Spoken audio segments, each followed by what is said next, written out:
दादा आपने द्रोह काल का जिक्र किया, द्रोह काल के बाद की चॉइसेस का जिक्र किया, लेकिन बात एनएसडी से चली थी और अचानक से थोड़ा जंप लगा के पहुंच गई क्योंकि यादें तरतीबी का लोड नहीं लेती जी। तो मैं वापस से एक बार और एनएसडी पे लौटूंगा। कौन थे आपके क्लासमेट्स, जूनियर सीनियर? क्योंकि हम जो नॉन एनएसडी के लोग हैं वो बड़ा इससे खुले, अच्छा ये लोग साथ पढ़ते थे तो तब कैसी बातें करते थे आपस में?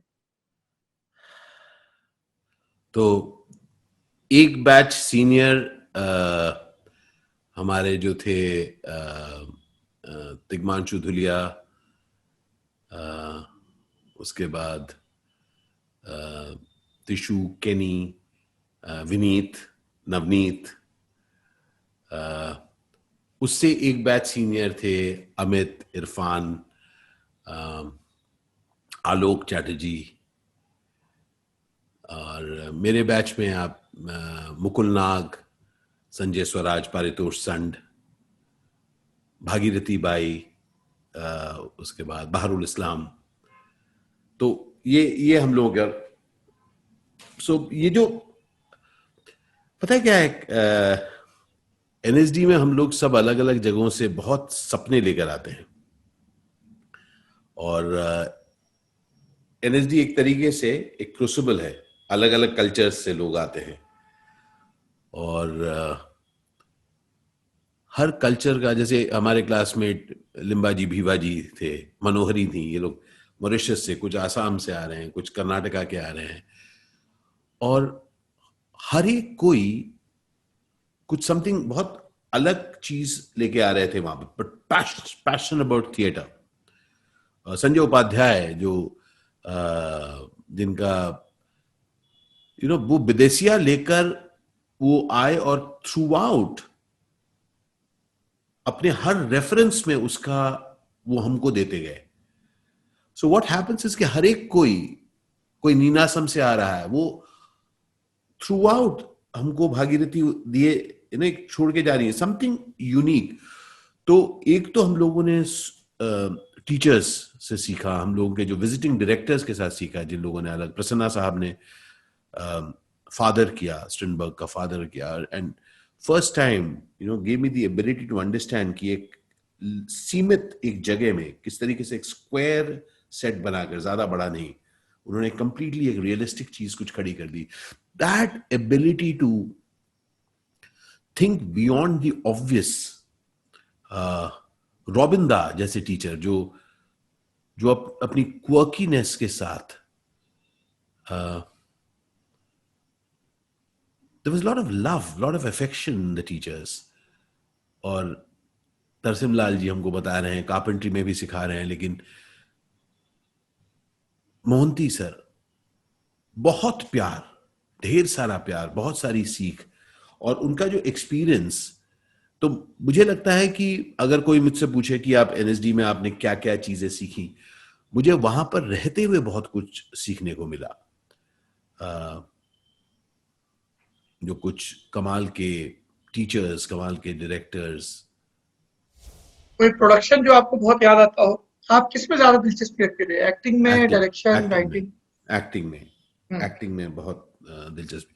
चाणक्य विष्णुगुप्त बहुत very very dear to me. Dubey ji के साथ मैं मिला वहां पर, never forget that was a, Dubey ji का मेरी जिंदगी में बहुत अहम रोल है। उन्होंने कुछ जिंदगी के सत्य के बारे में भी मुझे अवगत कराया। थोड़ा विस्तार से अगर बता सकें दर्शकों को। जी जरूर जरूर जरूर। तो बज्जू भाई का, जैसे मैंने बताया, बज्जू भाई ने जिंदगी जिस तरह से वो जीते थे, बहुत ही, he was a flower child, okay, और अपनी जिंदगी को एक डांस की तरह वो जीते थे, और एक्टिंग को भी एक अलग फील के साथ तराने की तरह वो बुन के सामने लाते थे। दुबे जी एकदम उसके विपरीत, हार्ड हिटिंग फैक्ट्स, मतलब धाड़ मार के सिखाते थे, बहुत साफ थे। वो जब बोलते थे कि फोकस इधर लाओ और फोकस पीछे लेके जाओ, जब वो फोकस पर काम करते थे या कुछ भी आपको बताते थे, एज एन एक्टर वो तोड़ के बनाते थे। उनकी उनकी बातें बहुत यूं ही बातें कर देते थे कि मुझे याद है कि दुबे जी के साथ हम लोग मंडी हाउस में बैठ के हम लोग सब चाय पी रहे हैं।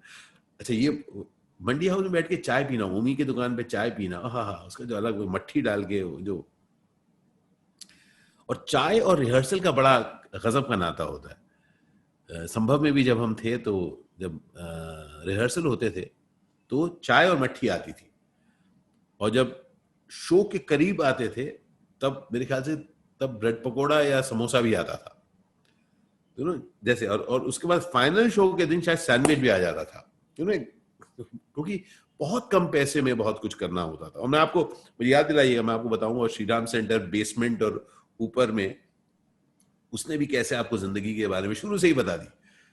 फेयरनेस आप चाहते हैं ना, तो शुरू से ही कुछ चीजें बता दी कि अंग्रेजी थिएटर में लोग 500 रुपए की टिकट करके भी कहेंगे एक टिकट और मिलेगा, एक टिकट और मिलेगा, और हमारी 5 रुपए की टिकट लोग नहीं खरीद रहे, है ना।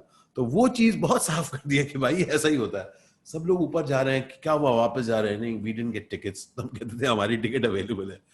पर वो 500 रुपए की टिकट ना करके वो डिसअपॉइंट होकर वापस चले जाएंगे, लेकिन 5 रुपए या 15 रुपए की हमारी क्या टिकट थी वो लोग नहीं लेते थे। तो यू नो, लाइफ में आपको वो चॉइसेस बहुत शुरू में दिख जाती है। It is not just to do with quality, it is also to do with लोगों का आपके बारे में क्या धारणा है, क्या परसेप्शन है आपके बारे में।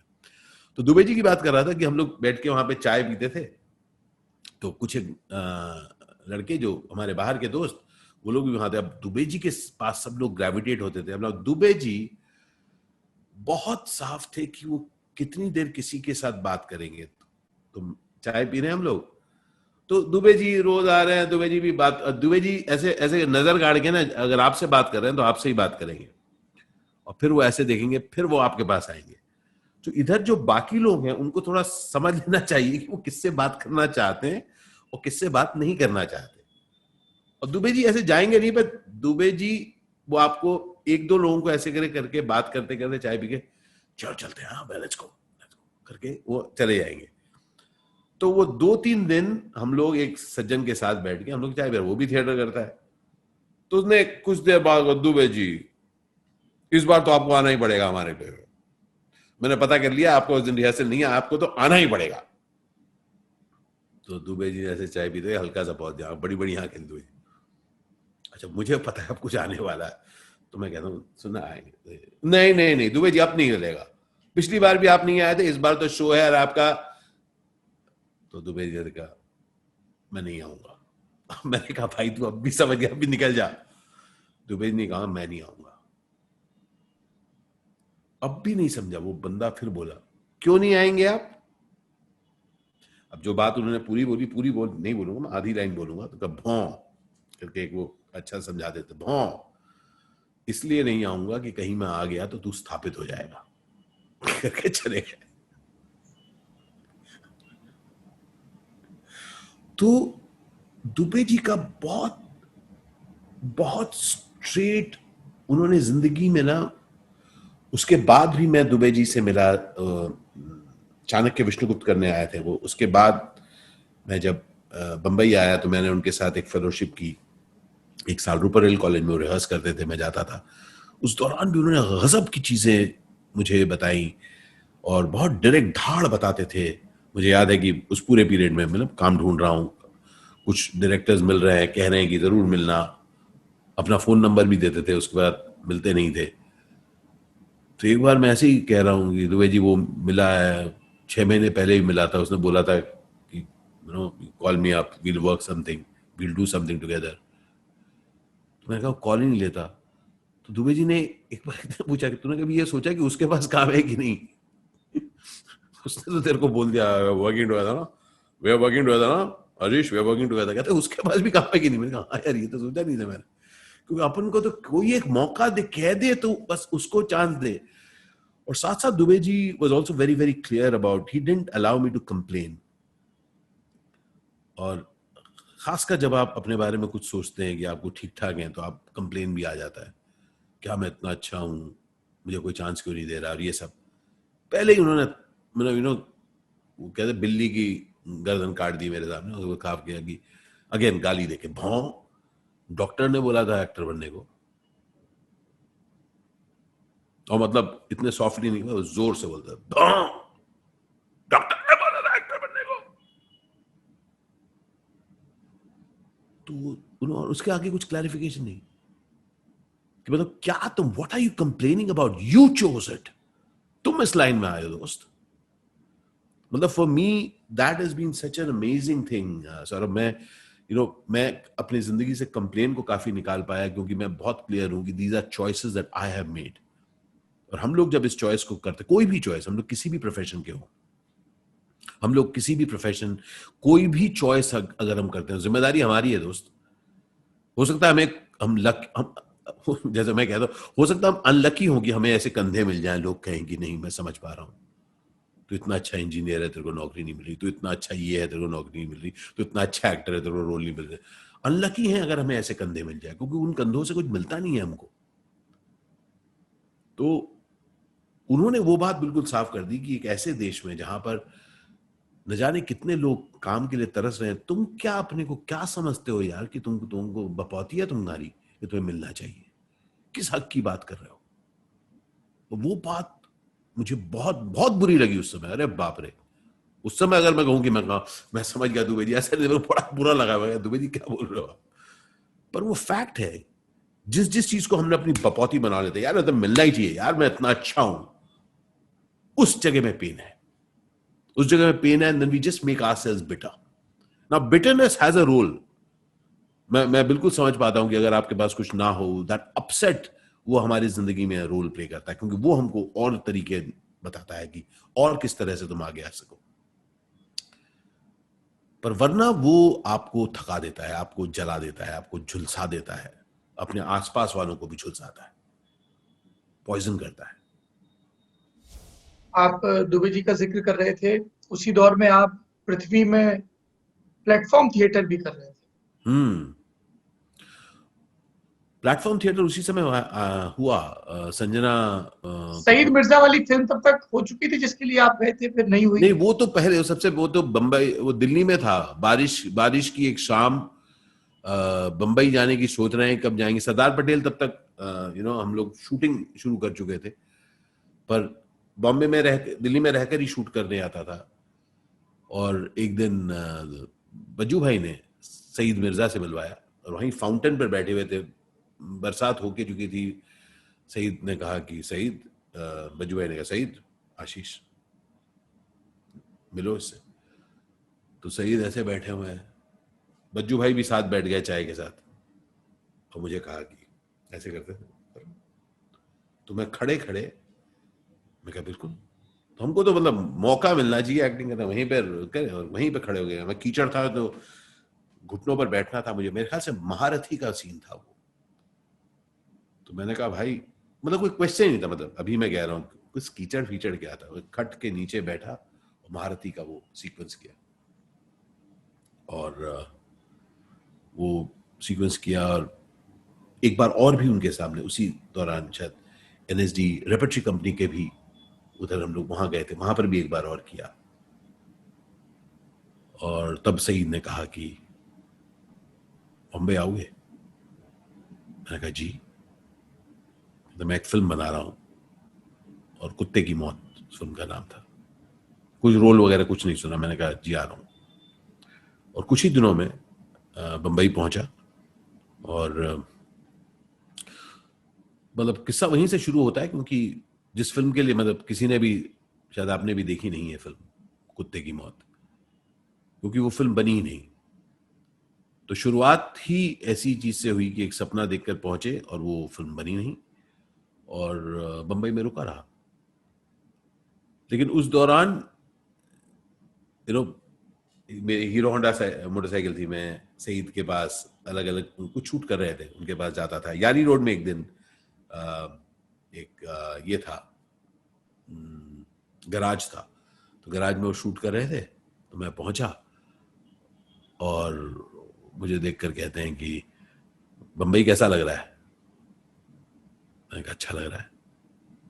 वो अगला जो उन्होंने पूछा, वो कमाल की बात पूछी, उन्होंने कहा कि बदबू आती है? अब ऐसा सवाल कोई पूछता है, आपको पता नहीं चलता कि जवाब क्या दे। फिर मैंने कहा कि हाँ हाँ आती है। तो कहते हैं कि ये मेहनत की पसीने की बदबू है।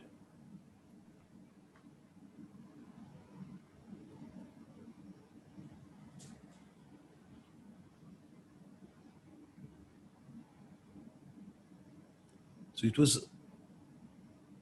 वो एक चीज ना, आई जस्ट लुक्ड अराउंड, वो बोला और मैंने देखा, मैंने कहा ये जगह है मेरे लिए यार, I love to work, I just love to work.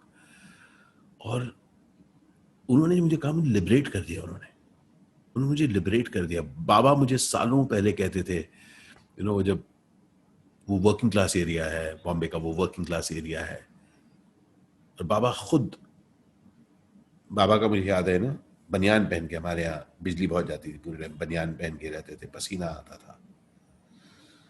I have seen him perspiring. मैं बाबा का चेहरा चाटता था, बाबा के ना पॉक मार्क्स थे, स्मॉल पॉक्स था, बचपन में मैं चाटता था। मुझे याद है उस, मुझे वो सॉल्ट का टेस्ट आता था। सो व्हेन ही सेड ये मेहनत के पसीने की बदबू है, my relationship with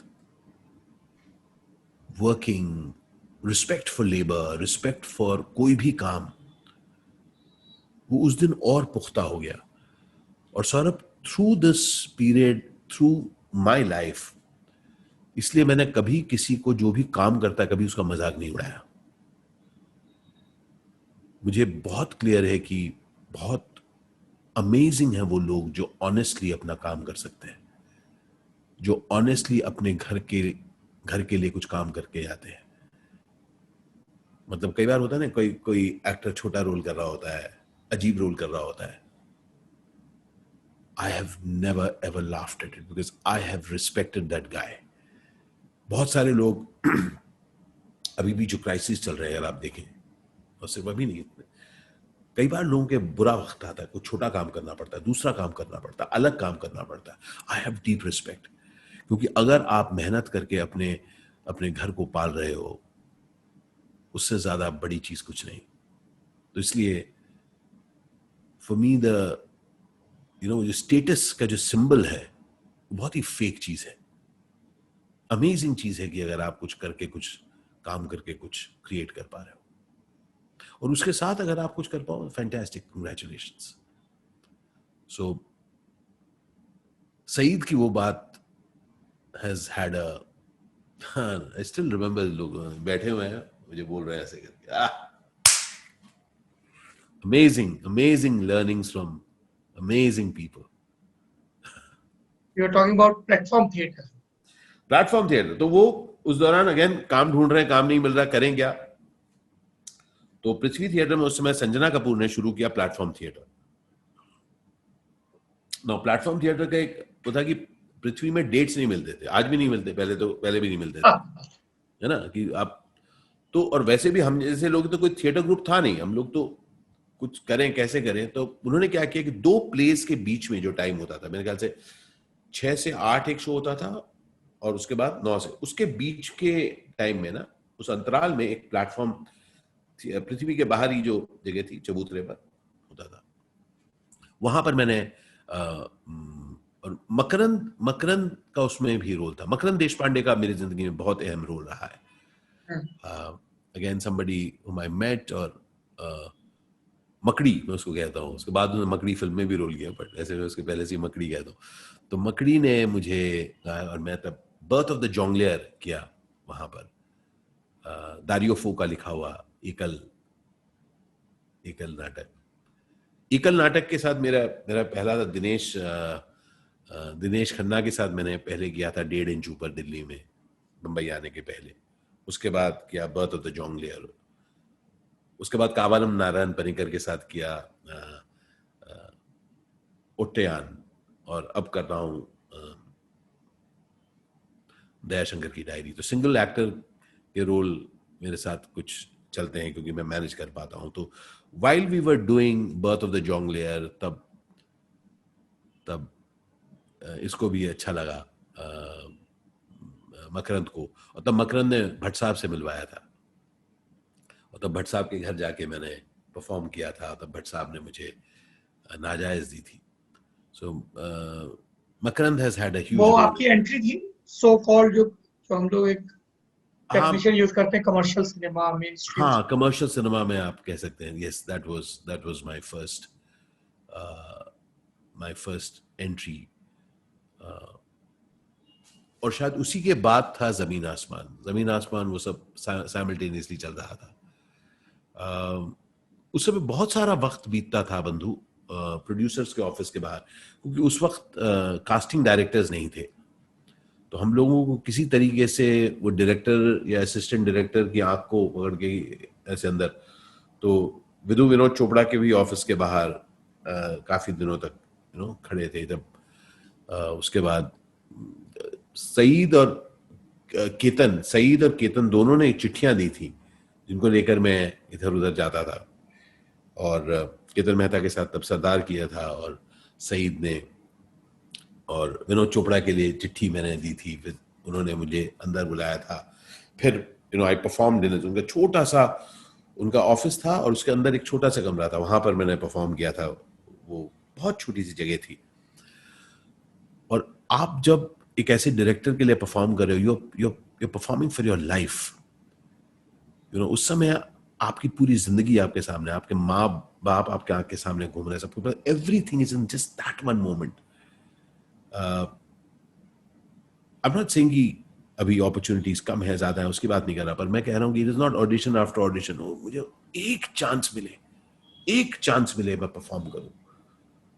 तो पंकज पराशर के लिए जाके परफॉर्म किया है, विनोद चोपड़ा के लिए परफॉर्म किया है, महेश भट्ट के साथ जाके जस्ट सामने बैठ के वो लोग कहीं बैठे हैं और मैं परफॉर्म कर रहा हूँ। That want, that hunger. और मेरे ख्याल सब हम लोग सब गुजरे हैं, पर मैं जस्ट उसको रिकाउंट करता हूँ इसलिए क्योंकि मुझे लगता है व्हेन यू वैल्यू वर्क तो बहुत सारी चीजें आसान हो जाती है। इसमें रोमांटिसिज्म कुछ नहीं है, it is just that you want work, आप काम करना चाहते हो। इसीलिए आज भी सौरभ, मैं बिल्कुल नहीं शर्माता हूँ to reach out to people and say that hey listen I want to work. और मेरी जिंदगी का कुछ ऐसा ही रहा है कि ऐसा नहीं रहा है कि मैं कहूँ अरे यार बहुत काम आ रहा है, कभी भी नहीं रहा है ऐसा। अरे यार अब तो फोन, अरे यार फिर एक कॉल आ गया, ऐसा कुछ नहीं रहा है। मेरी सारी जिंदगी में मैंने ऐसे 230 से ज्यादा फिल्में करी हैं मैंने 11 भाषाओं में, but I have to work for my roles, I have to reach out. So मैं कई बार कहता हूँ कि मुझे फिल्म में अगर 100 रुपए मिलते हैं, उसमें से 25 रुपए मिलते हैं वो रोल करने के, बाकी सारी चीजें वेट करने के लिए, to reach out to people, तो इसलिए उतना बुरा नहीं लगता। तो yes, work has been continuous work. जब काम नहीं कर रहा होता हूं, काम ढूंढ रहा होता हूं। That has been I think part of my design, I don't know. आपने भट्ट साहब का से मुलाकात का वाकया बताया, विनोद से भी, पर द्रोह काल तब तक हो चुकी थी मेरे ख्याल से। जी, और द्रोह काल आज भी मुझे नहीं पता मुझे कैसे मिली। एक बार मैंने गोविंद जी से पूछा था, तो गोविंद जी ने बोला because of the texture of your skin. Okay, but again that was an extraordinary experience, and you got national award for it. yeah, but much before national award उसमें एक हादसा हुआ था। द्रोहकाल बहुत एक छोटी फिल्म, इंपॉर्टेंट फिल्म हमारी जिंदगी में, लेकिन लिमिटेड रिसोर्सेज में गोविंद जी बना रहे थे, इतने प्यार से बना रहे थे, 16 mm में शूट करते थे। और जब जब पैसे होते थे तब वो बुलाते थे, हम शूट करते थे। और उस दौरान एक सीन था जिसमें ना मुझे ओम जी मैं ओम जी के घर जाता था, गोविंद जी ने उनको बता दिया था, वो मेरे साथ लाइंस करते थे, और उनकी मारुति 1000 होती थी उनकी, उस गाड़ी में मैं जाता था, और मैं लाइंस करते हुए मुझे लेके जाते थे। और एक बार एक सीक्वेंस था जिसमें ना ओम जी मुझे धक्का देते हैं और मैं ऐसे गिरता हूं, सर भी टकराना नहीं था। उसके पहले तो बचपन में मैंने रेजिंग बुल देखी थी डेनीरो की, और मार्टिन स्कॉर्सेज़ी, और उसमें मुझे याद है कि डेनीरो ने पंच जब लिया था तो उनकी आंखें ना ऐसे एक ऐसा आता था, आउट फोकस हुआ तो पंचवंश तो था नहीं, मैं गिर रहा था, तो मैंने कहा ये मौका है कि मैं इसको मैं ले आऊं ताकि लोग भी देखे आशीष तुमने क्या किया, तुमने ठाप से किया। तो मैं रिहर्सल भी किया, अपने सर को मारता रहा दीवार पर, उसके बाद टेक भी 1-2 किए, कोई जगह ओके, मैं करके करके 2-4 बार किए। और एनीवे आई नेवर रियलाइज कि कैमरा बहुत दूर था, बहुत ऊपर रखा था, ऐसा शॉट वाइड शॉट था, ऐसा कुछ शॉट नहीं था। एनीवे वो होके मैं बाइक से वापस आ रहा था, मैं 4 बंगले में रुक के माँ बाबा से बात करता था, क्योंकि शाम के वक्त एसटीडी का रेट कम हो जाता था। तो 8:30 या कुछ करीब करीब मैं फोन कर रहा था। मुझे नेक्स्ट याद है, एक पुलिस वाला मुझे थप्पड़ मार रहा है, क्या हो रहा है? मैं लेटा हुआ हूँ, मैं ऐसे ऊपर देख रहा हूँ, एक पुलिस वाला ऊपर खड़ा है, क्या हुआ भाई, तो ड्रग लेता क्या? मैंने कहा नहीं, क्या हुआ? उसके बाद नेक्स्ट मैं देख रहा हूँ, मैं गाड़ी में बैठा हूँ, तो it seemed that I was passing out, I was having fits. उसी शाम गोविंद जी मुझे हिंदुजा में बुक कराया, और मैं 7-8 दिन, पता नहीं 10 दिन शायद वहाँ था मैं। मुझे एपिलेप्टिक फिट्स आ रहे थे, और मैं इधर कुछ क्लॉट हो गया था उस बार बार गिरने से। आज भी पता नहीं रास्ते में मैं कैसे नहीं गिरा, मैं वहाँ जाके गिरना शुरू किया। शुरुआत थी जब मुझे डिस्चार्ज कर रहे थे, मुझे एक दवाई भी दी गई थी जो मुझे 1-1.5 साल तक मैंने खाई थी, शायद एप्टॉइन नाम था ऐसा कुछ। और तब उन्होंने कहा था कि अब तुम्हें कुछ केयरफुल रहना पड़ेगा, ब्राइट लाइट्स मत फेस करना, किसी चीज़ से ऐसे लटकना मत, और ज़्यादा गर्मी और इस सब में मत जाना। और डॉक्टर साहब मुझे बोल रहे हैं, और मैं सोच रहा हूँ मेरा तो करियर सामने है, मुझे मेरा तो काम ये होने वाला है। But thankfully that never came back, but that will you know, वो था कि चीज कुछ पास आते आते भी दूर निकलेगी, पास आते आते भी दूर निकलेगी, उसका सिलसिला वहां से शुरू हुआ। और उसके बाद रोकाल बनी, और उसके बाद I one the national award for that. और बिल और जब आपके पास बहुत कम होता है, तो आप कई बार कई चीज़ों को एंजॉय भी अलग तरह से करते हैं। और वो किस्सा मेरे लिए इंटरेस्टिंग है, क्योंकि हम फिल्मालय में शायद शूट कर रहा था मैं, और पता चला वहाँ पे कॉमन फ़ोन से गोविंद जी को फ़ोन किया, गोविंद जी ने कहा अरे तुम आओ और मेनलैंड चाइना बुक करो, वहाँ पे पार्टी करेंगे। मेनलैंड चाइना उस समय हुआ करता था अंधेरी ईस्ट में। तो सबसे पहले तो मैं दिमाग में, मेनलैंड चाइना तो बहुत एक्सपेंसिव रेस्टोरेंट है, मैं तो शायद एक बार गया था किसी के साथ। तो मैं दोस्त प्रदीप शर्मा को फ़ोन किया, और खैर उसने कहा आ जाओ। मैं उधर पहुंचा, और उधर पहुंच के हम लोगों ने अंदर गया, कोई मुझे जानता नहीं था, तभी शुरुआत की थी। तो मैंने कहा कि उस तरफ एक टेबल दिखाया, मैंने कहा यार वो एक टेबल बुक कर देना आज ज़रा शाम 8 बजे के करीब से। तो कहा ठीक है। मेरा नाम लिया आशीष विद्यार्थी। उसके बाद मैं नहा धो के तैयार हुआ, और वहाँ खड़ा हूँ, गोविंद जी आएंगे और 1-2 जने और आएंगे। तो 7:45 के करीब गोविंद जी आए और कहा कि हाँ कौन सा सेक्शन बुक करा है? गोविंद जी सेक्शन नहीं, वो टेबल बुक करा है। अरे पूरा सेक्शन बुक करो ना, ये सेक्शन बुक कर देना। तो मैनेजर ने इमीडिएटली पूरा सेक्शन बुक कर दिया। गोविंद जी को जानते थे वो सब कुछ। अब मैं सोच रहा हूँ एक एक करके सब लोग आ रहे हैं, दे कंग्रेचुलेटिंग मी एंड सब कुछ हो रहा है। मेरे दिमाग में सिर्फ एक बात की, मैं पैसे कैसे दूंगा, मेरे पास तो पैसे नहीं है, I have no money. And people are having drinks, people are having prawns, मेरे favorite prawns खा रहे हैं लोग, ड्रिंक्स ले रहे हैं। और मैंने उस दिन मतलब फ्रेश लाइम भी नहीं लिया, क्योंकि मैंने कहा उसमें मैं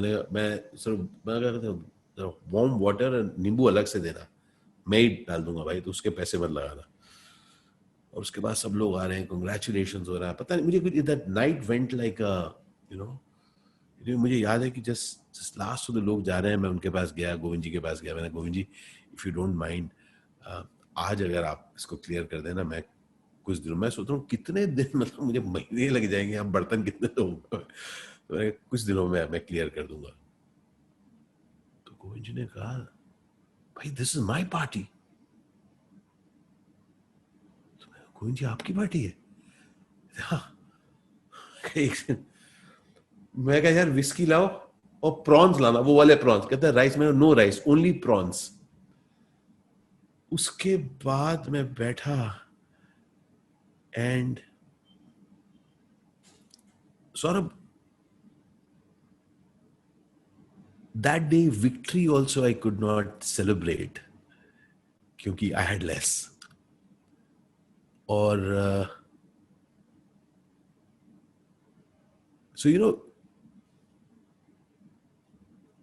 कई बार आपके पास जब दूर से कई चीजें कई बार लगती हैं, लेकिन आप जब अपनी एक्सपीरियंस को अगर आप देखें तो दैट्स व्हाई मुझे बैक स्टोरीज बहुत इंटरेस्टिंग लगती हैं लोगों की, क्योंकि that is the real part of us.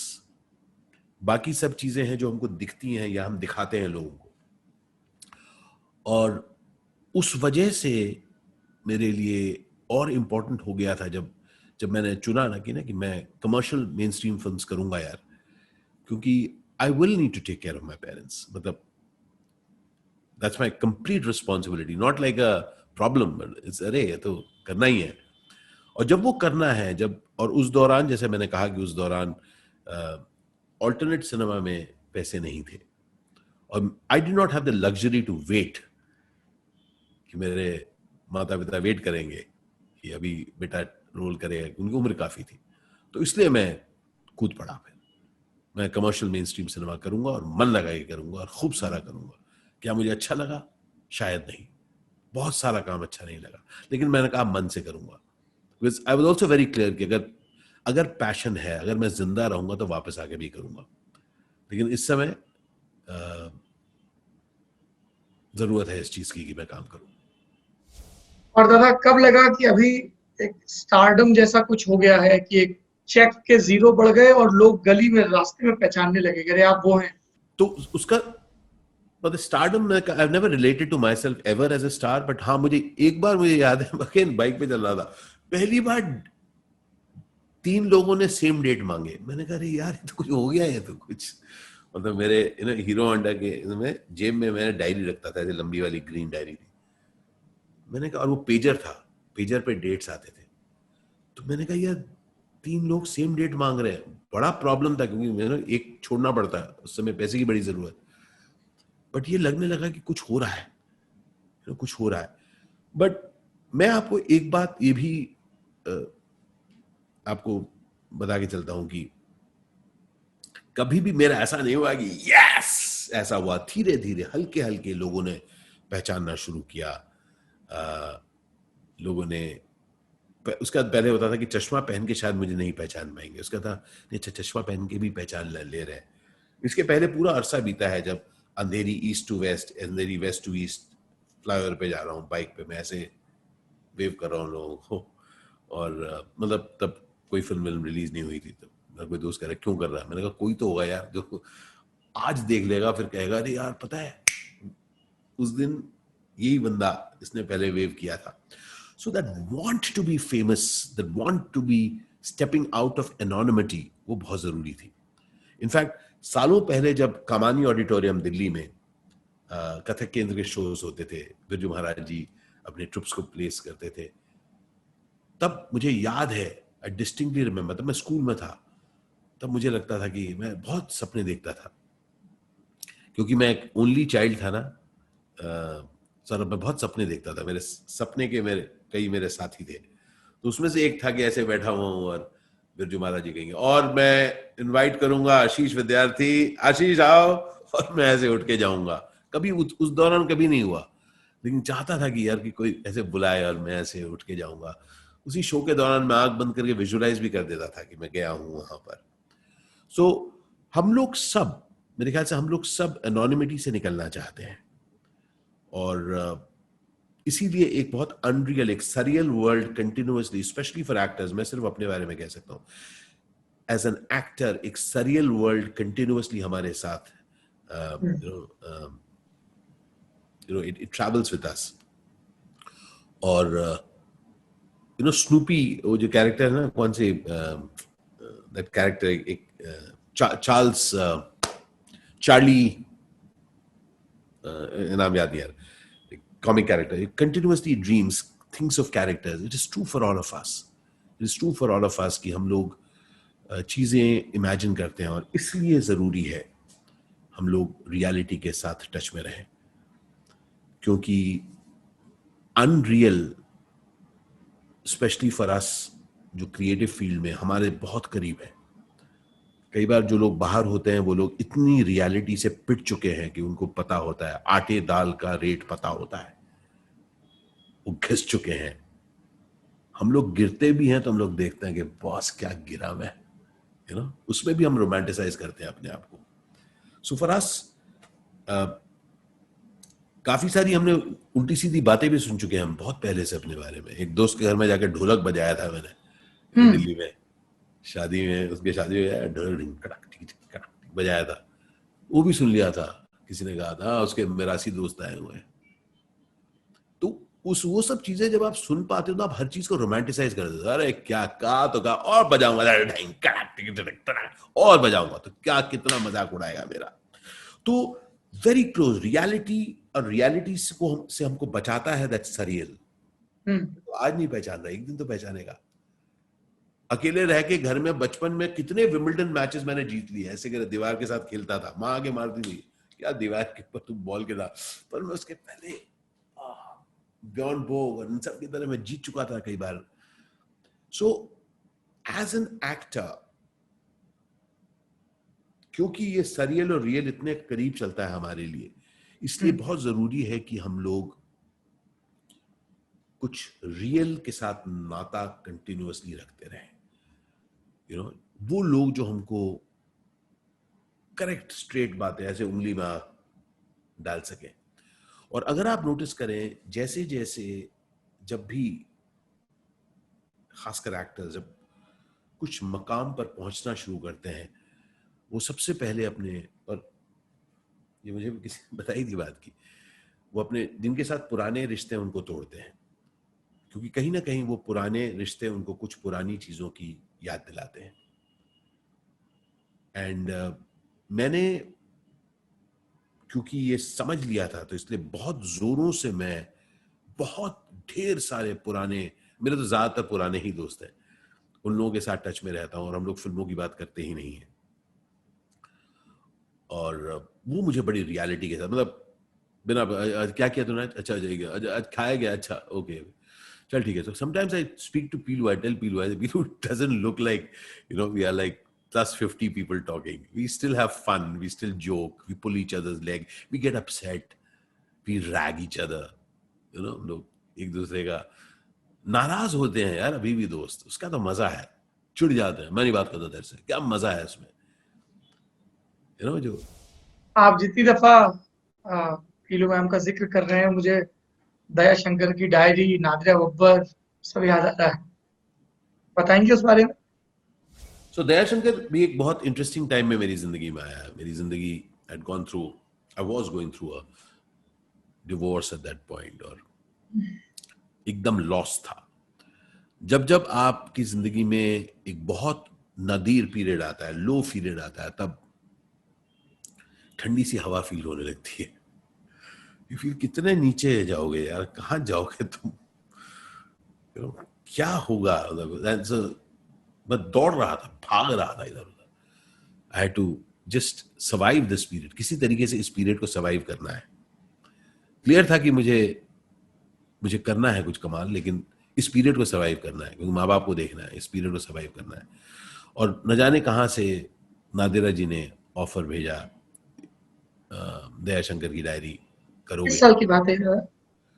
1900 94 94 95, नहीं सॉरी मैं कुछ गलत है, 98 सॉरी 98 की बात है, 98। तब तक ये इस रात की सुबह नहीं, जिद्दी, जी ये सब आ चुके थे।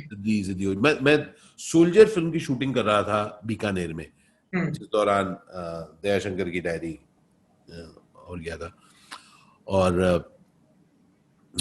वो रोल ऑफर हुआ और मैंने पढ़ना शुरू किया। मेरा दिमाग बिल्कुल उड़ा हुआ, ओके, और मैं एकदम लाइक टोटली ब्रोकन, समझ में नहीं आ रहा क्या करूं। उस समय नाटक और एक इस तरह का एकल नाटक जिसमें बहुत सारी चीजें आपकी क्लोज है, जो आपको टच कर रही हैं, जो आपकी जिंदगी से भी शायद नाता रखती हैं, वो चीज आ रहा है। और साथ साथ द फियर, अब पहली बार आप इतनी फिल्में कर चुके हैं अब हिंदी में, उसके बाद आप पहली बार आप स्टेज पर आओगे, एकल नाटक, मतलब और कोई संभालने वाला नहीं, एंड ये प्लेटफॉर्म परफॉर्मेंस नहीं, this is like on a stage, the only play, और नादिरा जी बुला रही हैं एकजुट के लिए, तो all those things were at play.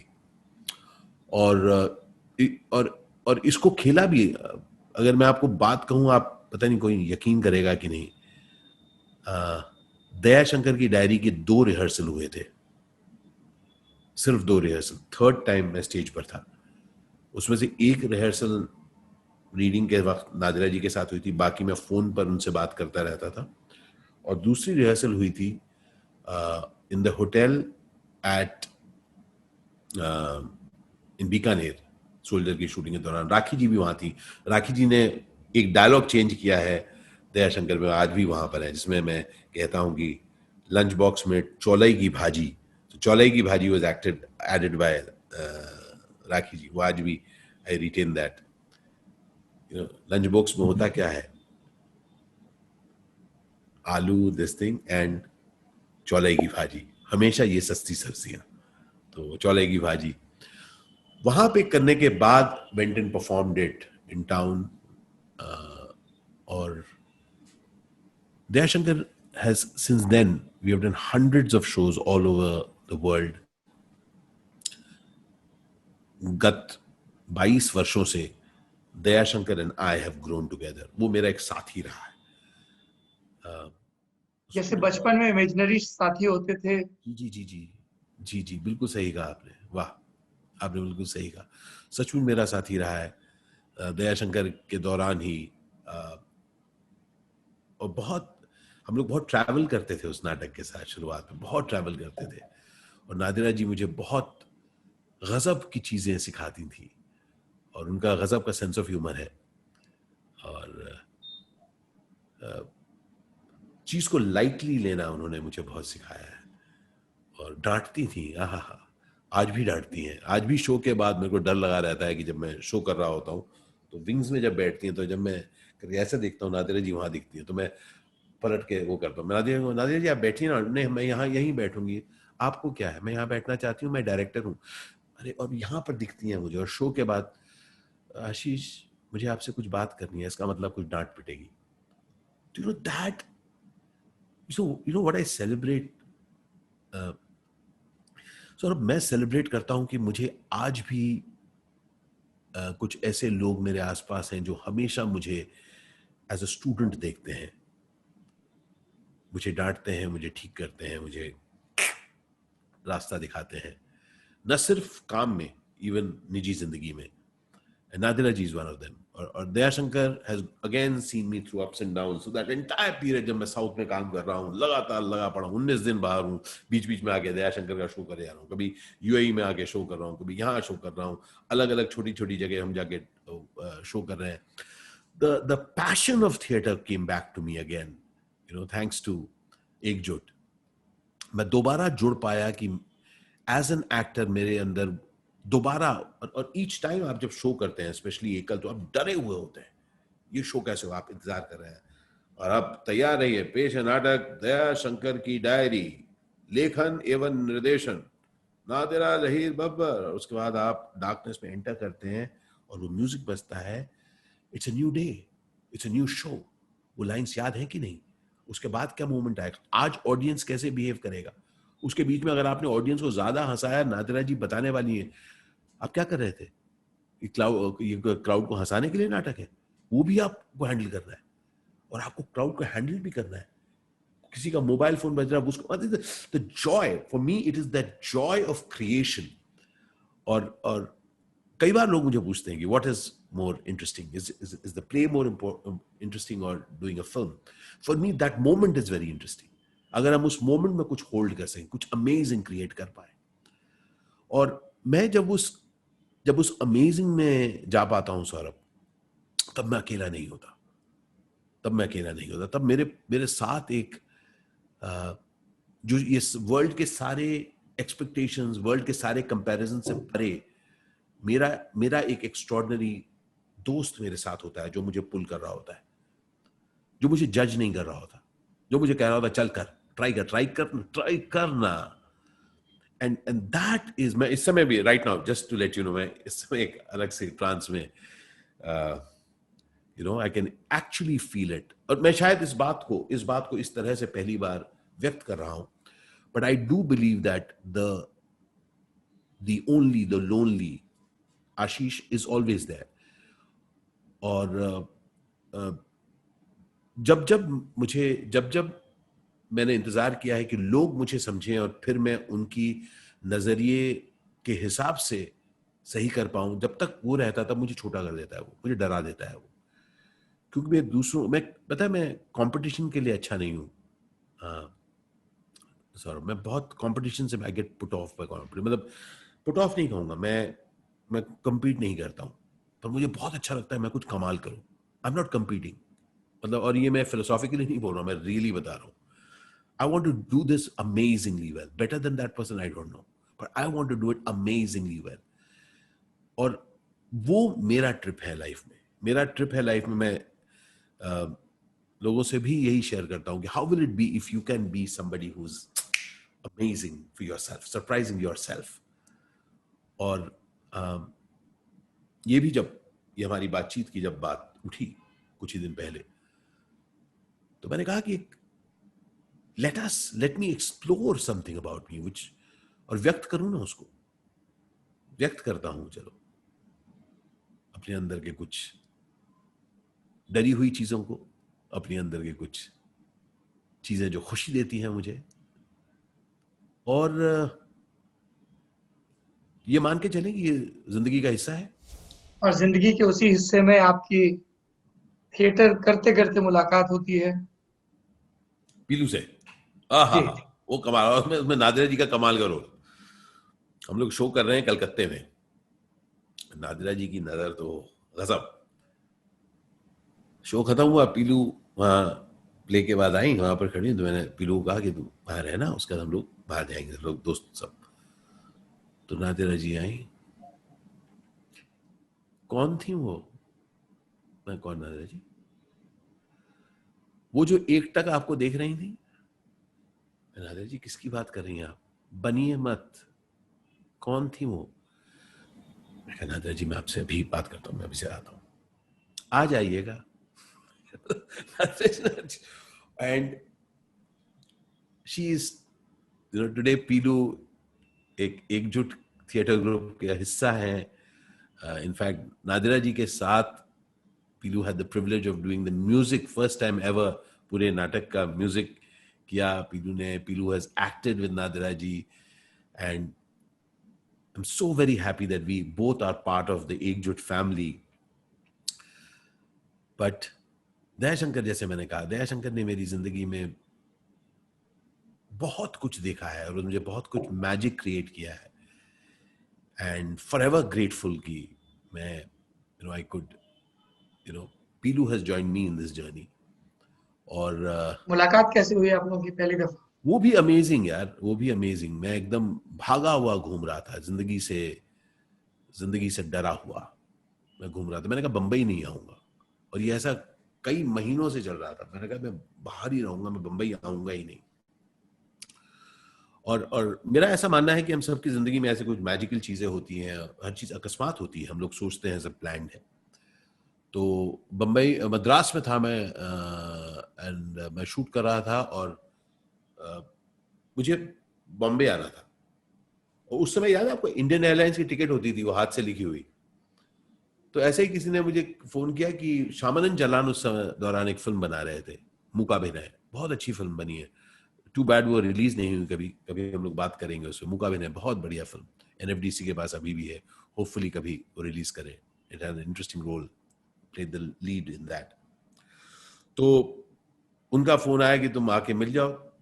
तो मैंने उनको फोन किया, मैंने कहा मैं कल आ जाऊं? आ जाओ। तो रात की मैंने फ्लाइट पकड़ के वहां पहुंच गया। अब इंडियन एयरलाइंस में हमारी एक मित्र काम करती हैं, उनका नाम है सोमा मजुमदार। उनको मैं उस दिन के न कभी पहले मिला ना उसके बाद मिला, उसी दिन उनको मैं पहली बार फ्लाइट में मिला, और वो ऑफ ड्यूटी थी।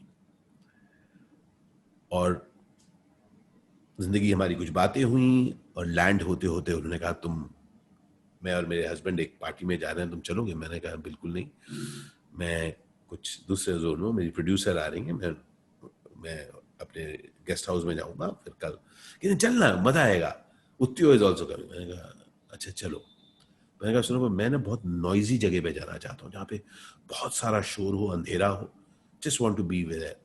कहते जी थोड़ी देर के लिए चलते हैं मेरे दोस्त के घर। मैंने कहा चलो। तो थोड़ी देर के लिए मैं उस दोस्त के घर गया। वो लोग सब मुझे जानते थे और मैं चुपचाप बैठा हुआ था। वो चुपचाप सबों को लेके जा रही थी, उनको बता दे रही थी, कोई मेरे से बात नहीं कर रहा था। मैं नींबू पानी पी रहा था। जब भी मैं हिला होता हूँ तो ये सब चीज़ें, बाकी सब पेय सब छोड़ देता हूँ, और मैं नींबू पानी पी रहा था और मैं बैठा हुआ था। और 1-1.5 घंटे बाद वो वापस आई मेरे पास, कहा कि नहीं अब चल सकते हैं हम लोग। तो मैंने कहा नहीं, रुकते हैं।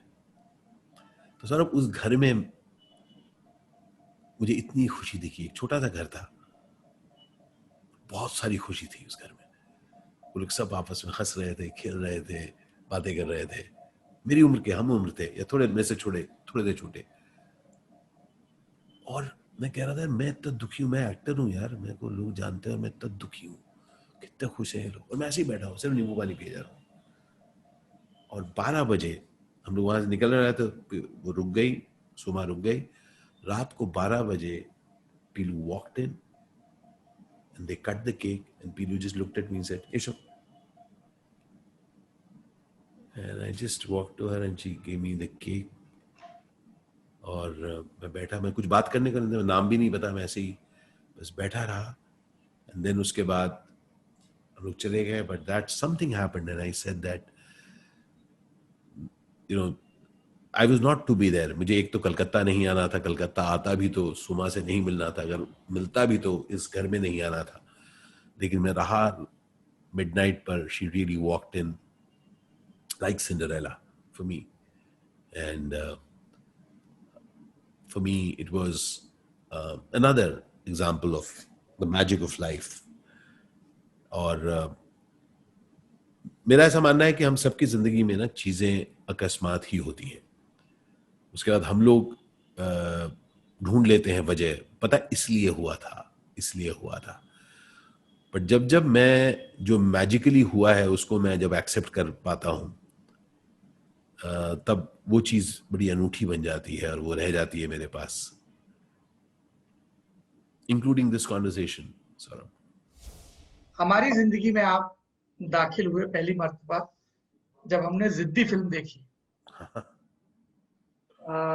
9वीं या 10वीं के इम्तिहान पास किए थे, 9वीं के इम्तिहान पास किए थे, और छोटे कस्बे में वो VCR VCP वाला जमाना। VCR, अरे यार। And we hated that character.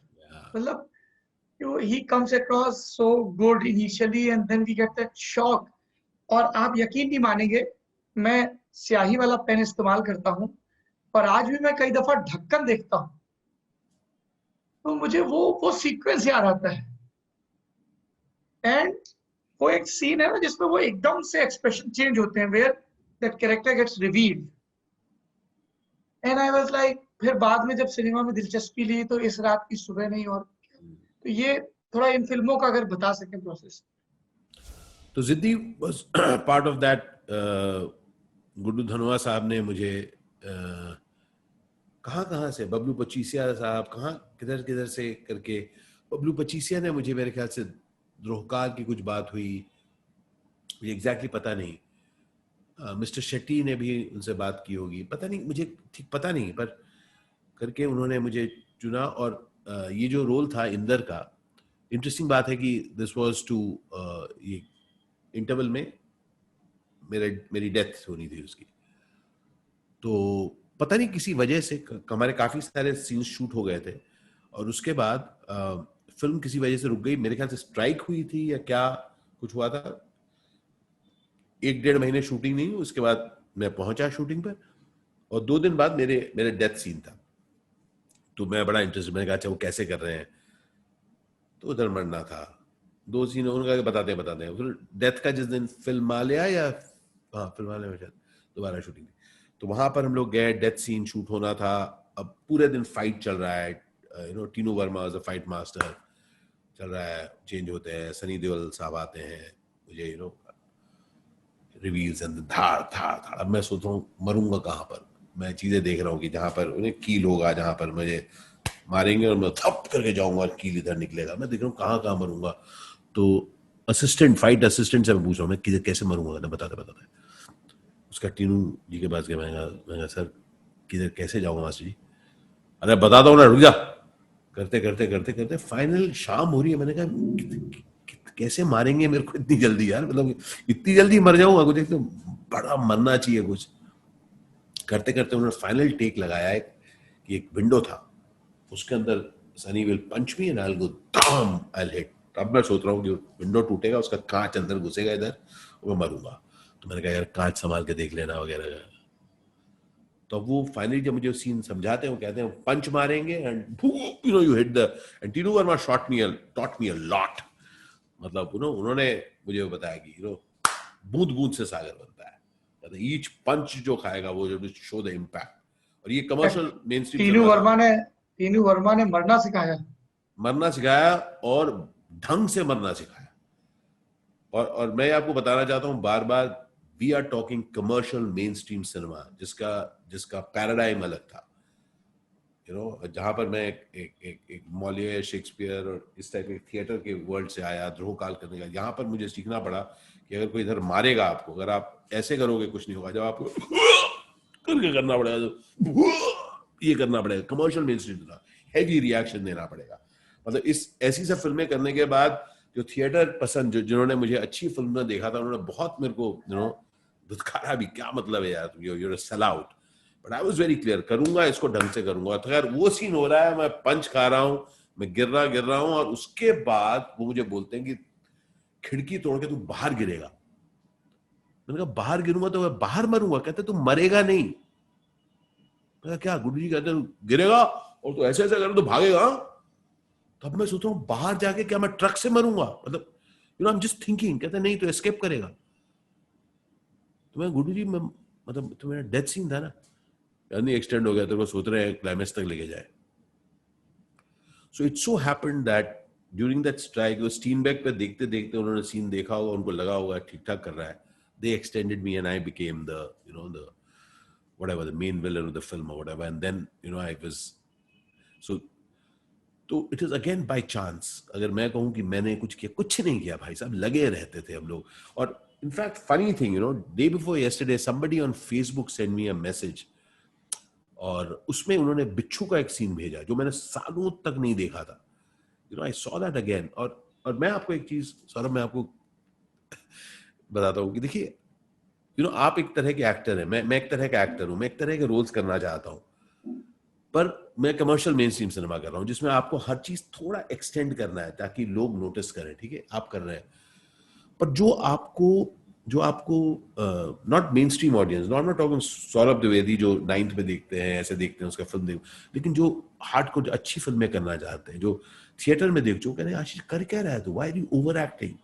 Okay, तो you yourself start believing it, that correct Ashish, that you can only do this. Now as an actor, मुझे बार बार अपने को यकीन कराते रहना पड़ा है थ्रू द इयर्स कि आशीष तू ये भी कर सकता है, लेकिन कभी ये मत भूल कि तू अमेजिंगली कंट्रोल्ड परफॉर्मेंस भी कर सकता है। You have that in you. और ये जो what others are thinking about you and you then taking it on for yourself, जो लोग आपके बारे में सोच रहे हैं, फिर आप खुद भी उसमें यकीन करने लगते हैं। जब आप अपने को छोटा करते हैं, then you, वो लड़ाई बड़ी कंटिन्यूस चलती है। मैं कहता हूं अरे लोग क्या तंज मारेंगे, मैं खुद अपने को तंज देता हूं, है ना।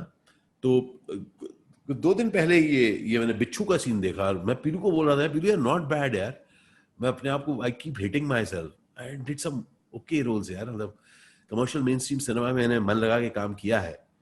और ये जो मैं आपसे शेयर कर रहा हूं ना सर, एक तरीके से इवन एज एन एक्टर हमारी 2 जिंदगियां चलती रहती हैं, हमारी पर्सनल जिंदगी जो हमारी अंदर की जर्नी, और एक जो बाहर लोग देखते हैं, और आप उन दोनों के द्वंद्व के बीच में आप खेल रहे हैं, क्योंकि आप कुछ करना चाहते हैं अपनी जिंदगी में, लेकिन आपको choices, you are making your choices, उसके अंदर से आप गुजर रहे हैं।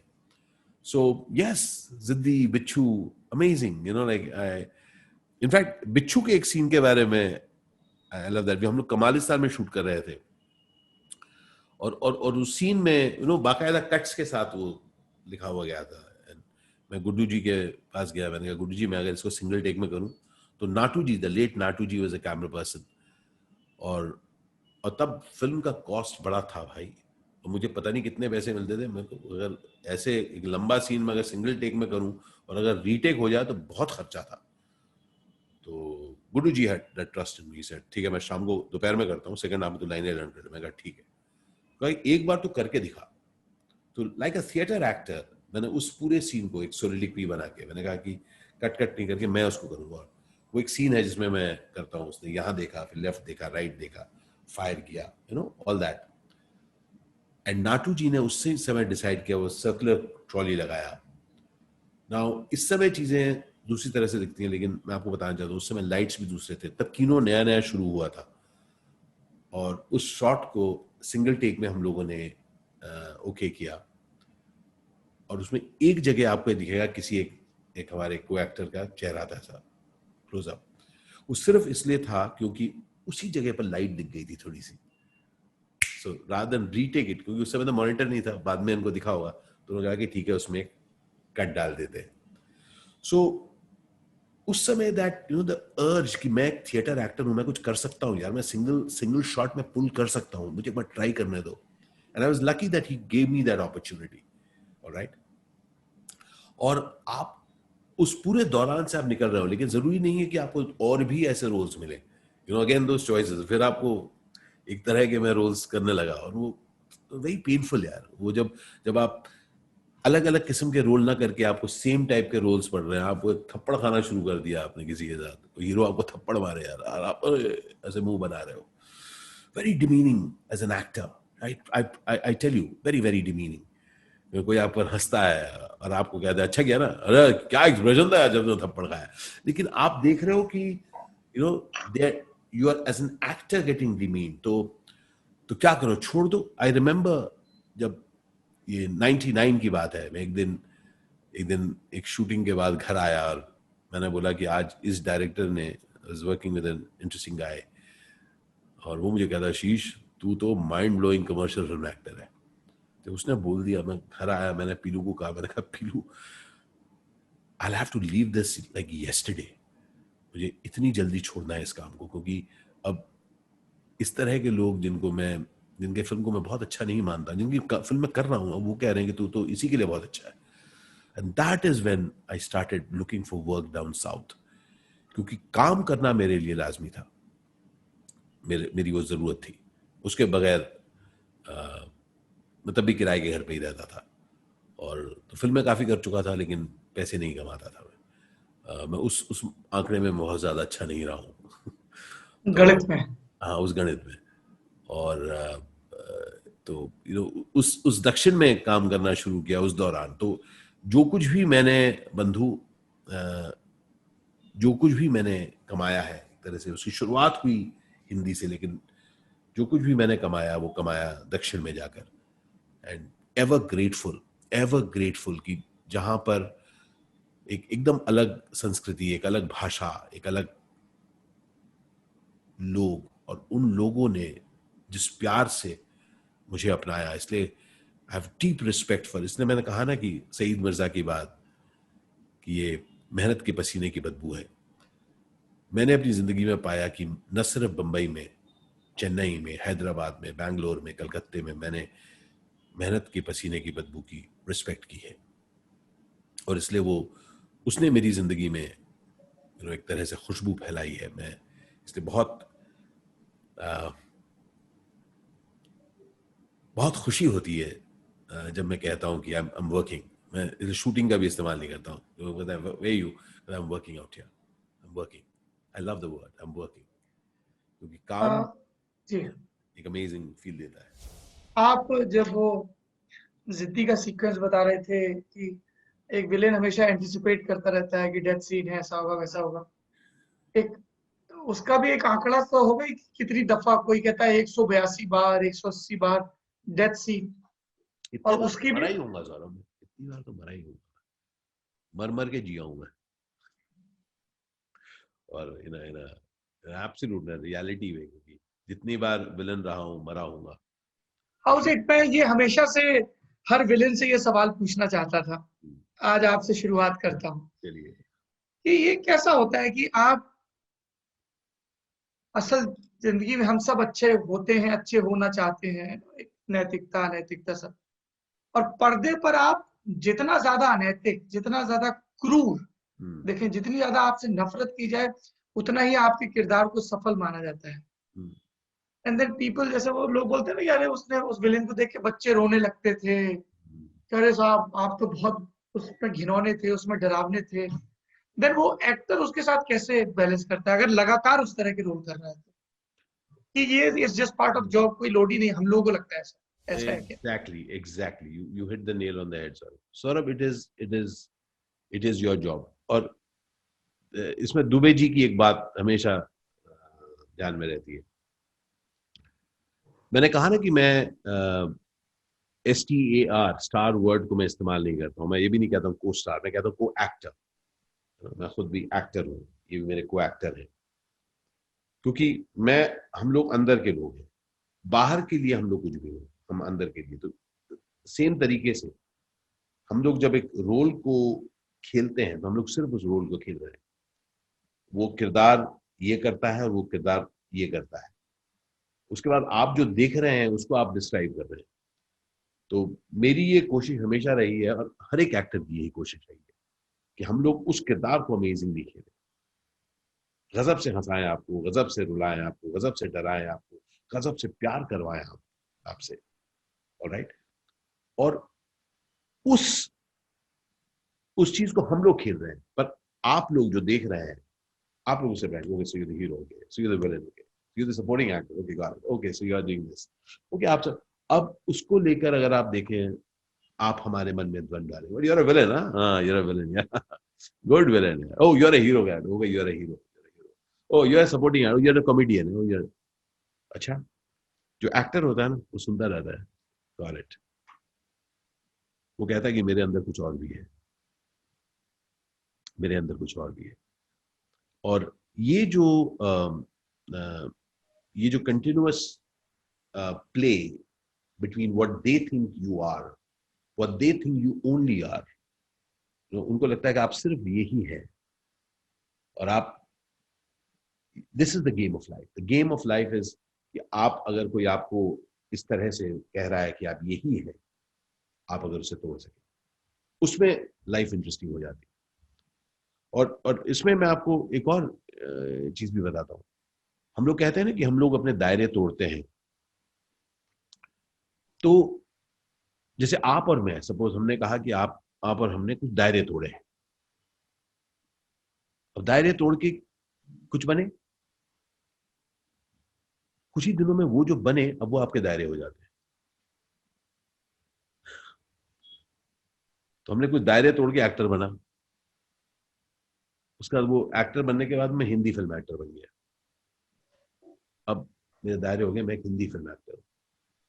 उसका कुछ दिनों बाद मैं दायरे तोड़े, मैंने कहा मैं एक्टर हूँ यार, मैं तमिल फिल्म भी कर सकता हूँ, तेलुगु भी कर सकता हूँ, कन्नड़ा, मलयालम, बांग्ला, उड़िया, मराठी, भोजपुरी, 11 भाषाओं में काम किया। आई am also an actor in many languages also. उसके बाद कुछ साल पहले से मैंने ऑर्गेनाइजेशंस के साथ इंटरैक्ट करना शुरू किया एज एविड माइनर। हम लोगों की कंपनी आशीष विद्यार्थी एसोसिएट्स ने एविड माइनर क्रिएट किया, कि जहां पर हम लोग अपने साथ अपने ऊपर काम करते, जो अपने अंदर घुस के कुछ चीजें देख पाए। क्यों किया मैंने पाया कि काम बहुत कुछ कर रहा हूँ, काम बहुत सारा कर रहा हूँ, लेकिन नाराज हूं, और चाहिए, और सही चाहिए, क्योंकि आसपास वाले भी नाराज है, वो सब कह रहे हैं बस और चाहिए, और जब तक और नहीं मिलेगा नाराज होंगे।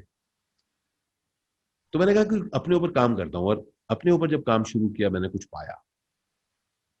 मैंने पाया कि कैसा रहेगा कि अगर मैं इस गेम को भी खेलूं और अपने ऊपर काम भी कर पाऊं, तो हो पाया। तो मैंने कहा मैं शेयर करता हूँ, और मैं वैसे भी, जैसे मैंने कहा कि आई लव टू शेयर। मेरे 5th स्टैंडर्ड के रिपोर्ट कार्ड में लिखा था कि Ashish isn't talkative. He just has a lot to share.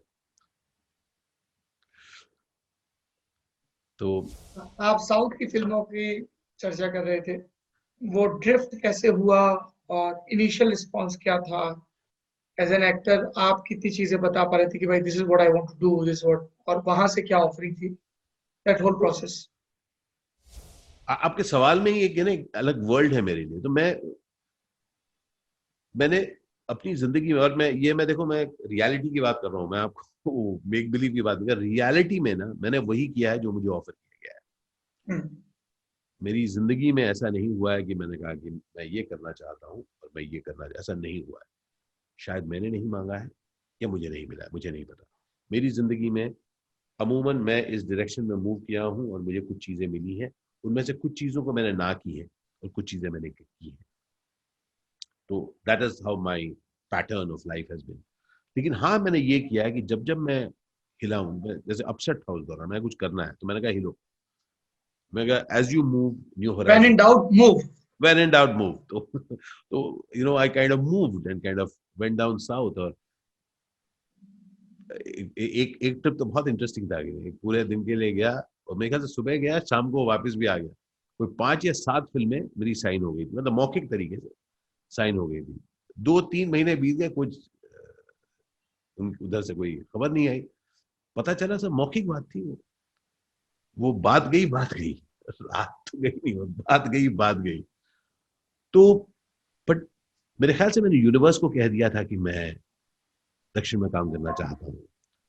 और मेरे ख्याल से 1 महीने बाद यूं ही एक कॉल आ गया किसी का, टी रामाराव साहब का कॉल आया। उन्होंने कहा कि दरअसल मैं तुमको चाहता नहीं हूँ, लेकिन एक पागल डायरेक्टर है तुमको चाहता है, तो पिक्चर करोगे?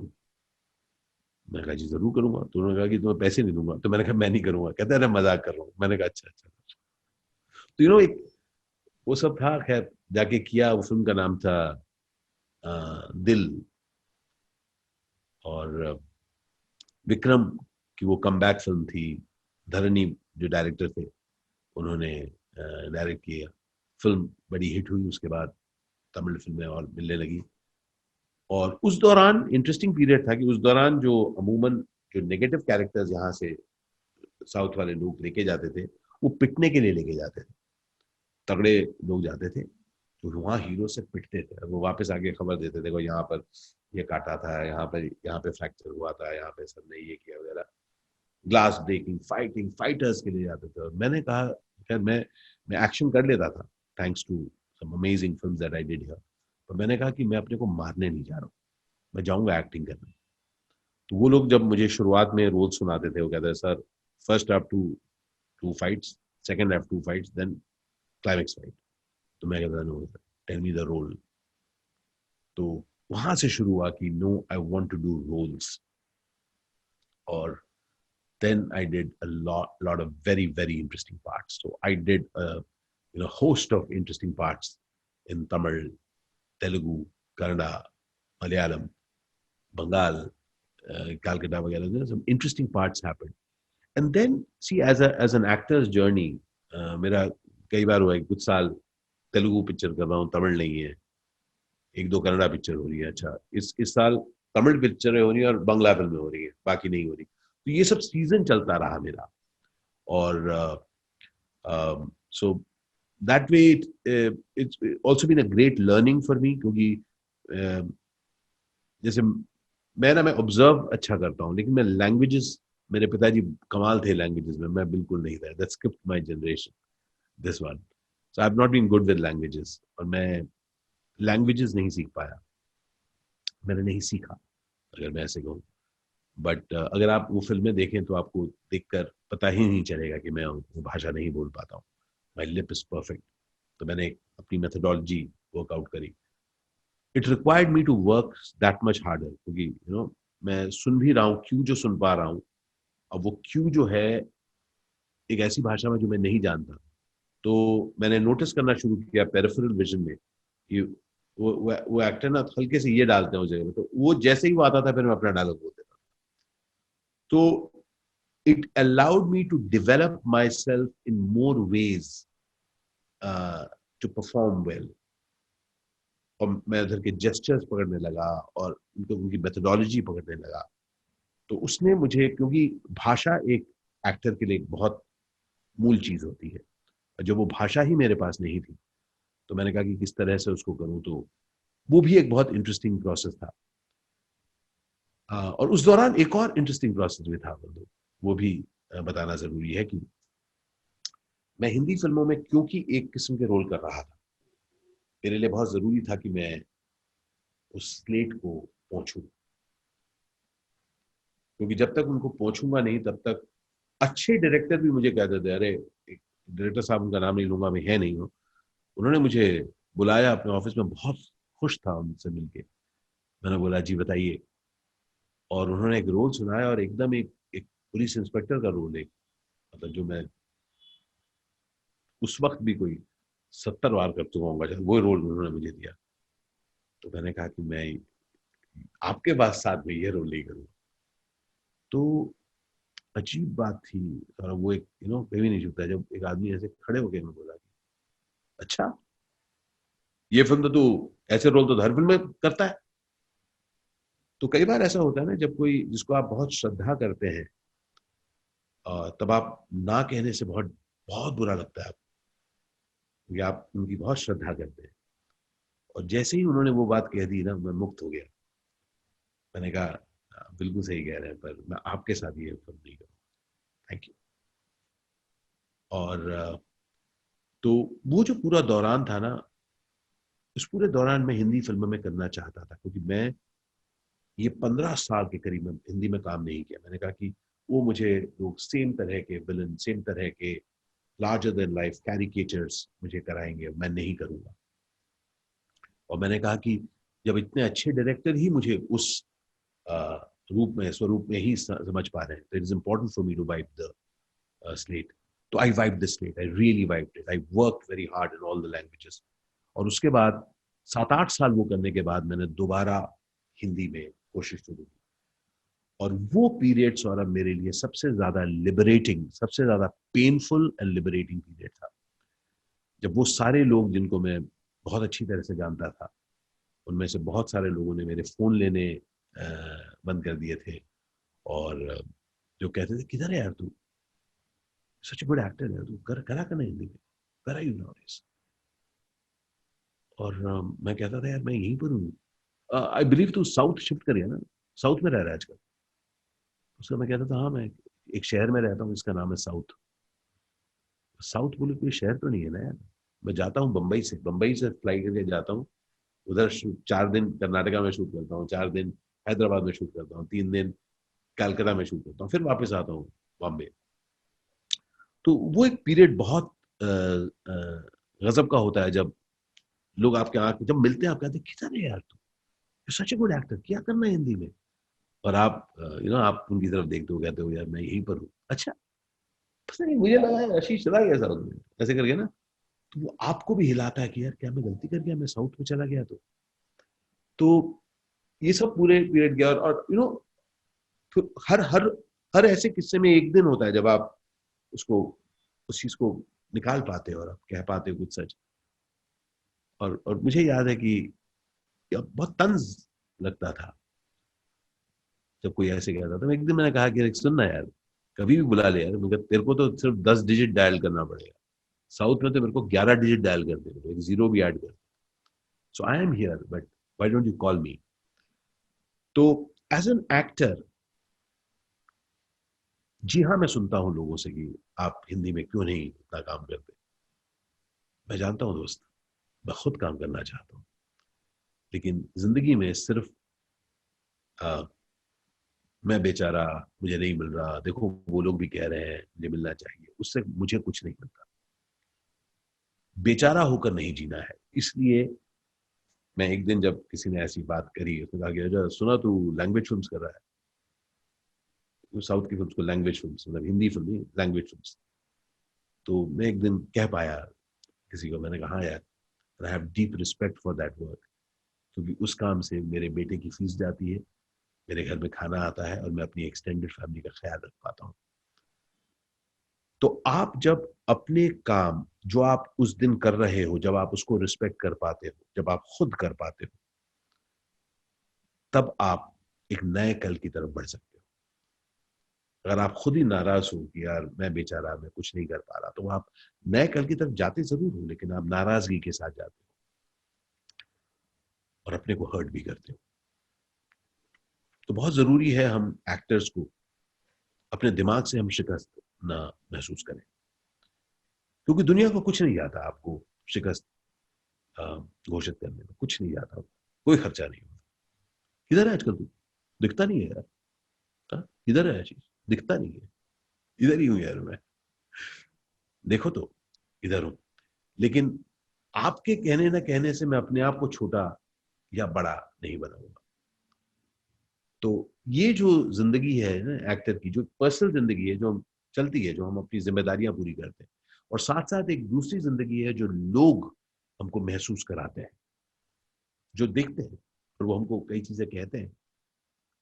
तो उस हर्ट से बचना है एक्टर्स को। ये मैं अपने एक्टर से हमेशा, ये यंग एक्टर जो भी देख रहे हैं उनको एक ही बात कहूंगा, you have to take care of yourself. आप किसी और के तन से अपने को छोटा न करें। जब ये पूरा प्रोसेस चल रहा था दादा, तब भी जो हम सब के साथ होता है, we are blessed that way कि कई एक्टर्स होते हैं, कई लोग होते हैं, जैसा आपने कहा भी कि भाई मैं तो दोस्तों से और फिर उनके परिवारों से दोस्ती करता हूँ और निभाता हूँ। मैं कुछ नाम लूंगा, कुछ आप अपनी तरफ से भी ऐड कर सकते हैं। और जो हमें बताया गया है कि बातचीत के 3 चरण हैं, व्यक्ति, घटना और विचार। सर्वोत्तम तो विचार ही है, तो उन व्यक्तियों से जुड़ी कोई घटना आप बताएं, कोई विचार जो आपने उनसे सीखा, उनसे बातचीत की। क्रम में इसमें लिस्ट में पहला नाम है गजराज राव। हाँ, गजराज मेरे बहुत प्रगाढ़ दोस्त रहे हैं, और हम लोग एक्ट वन से हम लोग मिले साथ, और हमारी जिंदगी के बहुत अमूल्य वर्ष हमने साथ बिताए हैं। गज्जू जो है वो हैज बीन बाजू, और बाजू के बाद गज्जू। वेलकम टू बाजू। हाँ। So has been a huge part of my life, and वो चाहे इजिप्ट की जर्नी हो, चाहे वो कलकत्ते की जर्नी हो, न जाने कितनी जर्नीज हमारी लाइफ में साथ गई हैं। पारिवारिक, हम लोग पारिवारिक दोस्त हैं, और जिंदगी के हम लोगों ने बहुत सारी चीजें साथ एक्सप्लोर करी है। कई सारी चीजें साथ, कई सारी चीजें साथ नहीं।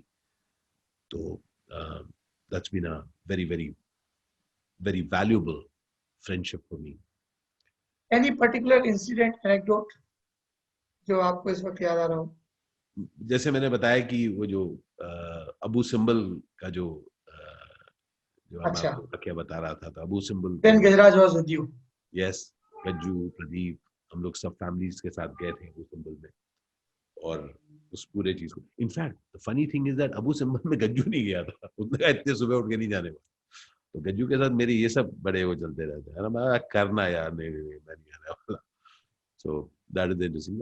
A person who's played a huge role is N.K. Sharma, पंडित जी। पंडित जी। तो मैंने समा कभी पंडित जी नहीं कहा, एनके। और NK okay. Has been an extraordinary human being in my life. और मेरी जिंदगी के कुछ एक, अगर आप टीचर्स की बात करें, उसमें एनके का एक बहुत प्रमुख नाम है, क्योंकि एनके ने पहली बार मुझे मैंने देखा कि वो आदमी ना एनएसडी का है, ना कुछ बहुत बड़े थिएटर के कुछ प्लेस कर चुका है, ना कुछ है, लेकिन there was something X about him. कुछ एक्स फैक्टर था कि हम लोग सब उसकी तरफ बढ़ते थे, हम लोग उसके साथ समय बिताना चाहते थे। एनके ने मुझे जिंदगी के बारे में ना जो एक चीज दी, उसने मुझे हल्के से ये बताया कि कोई फर्क नहीं पड़ता, कोई फर्क नहीं पड़ता, ओ कुछ फर्क नहीं पड़ता। He let me understand that doesn't matter. It doesn't matter. Can you be fully there? Can you be fully committed to something and get that doesn't matter? और एनके के साथ रिलेशनशिप की खासियत थी कि हम लोग सब लगे रहते थे कि एनके कहीं हमारा वर्का ना फाड़ दे, हम लोग डरे रहते थे, ठीक है। और एनके की तरफ हम we used to get drawn towards NK. तो एनके की वो खासियत थी जो जो और ये आप बोल रहे हैं और मुझे पता नहीं क्यों ये एक इट्स ऑल राइट के ही सम पर चलने वाली थ्योरी लग रही है, फर्क नहीं पड़ता, तो कहीं ना समानांतर चलने कहीं, वाली थ्योरी। कहीं ना कहीं this has always inspired me. तो सर मैं अगर आपको एक चीज और आपको बताऊं, जी जिस तरह से आप कह सकते हैं ना कि जो जो इट्स ऑल राइट के जोन में रहे हैं वो उन्होंने मुझे इंस्पायर किया है, और जो जो इफेक्टेड हुए हैं मैं उनसे अपने को थोड़ा दूर पाया है, क्योंकि कहीं ना कहीं मेरे लिए ये चीज एक तरह से मुझे दिख चुकी। इसलिए मैं कह रहा हूं जो one of the most dangerous things that can happen to a human being, ये बिल्कुल मेरा मानना है कि human beings are not meant to handle success. हम लोग कम हैंडल कर लेते हैं, कम होना, कोई चीज कम होता है तो हम लोग हैंडल कर लेते हैं, हम लोग बेचारगी थोड़ी हैंडल कर लेते हैं, लेकिन जब ज्यादा हो जाता है ना हम लोग हैंडल नहीं कर पाते। और मेरा ऐसा मानना है कि अगर आप केवमैन से देखें, आप आदि आदि मनुष्य से देखें, वो भी एक जाके 7-8 लोग जाके हंट करते थे, तो कितने कितने भैंसे मारते होंगे वो लोग, कितने शिकार करते होंगे, क्योंकि तो फ्रिज तो था नहीं भाई आपको। तो जितना उनको लगता है अगले 2-3 दिन के लिए, तब उतना लेकर आ जाओ, फिर खाओ, फिर निकलते थे। और जब हर बार निकलते थे, क्या हर बार शिकार मिलता था? हर बार तो शिकार नहीं मिलता था।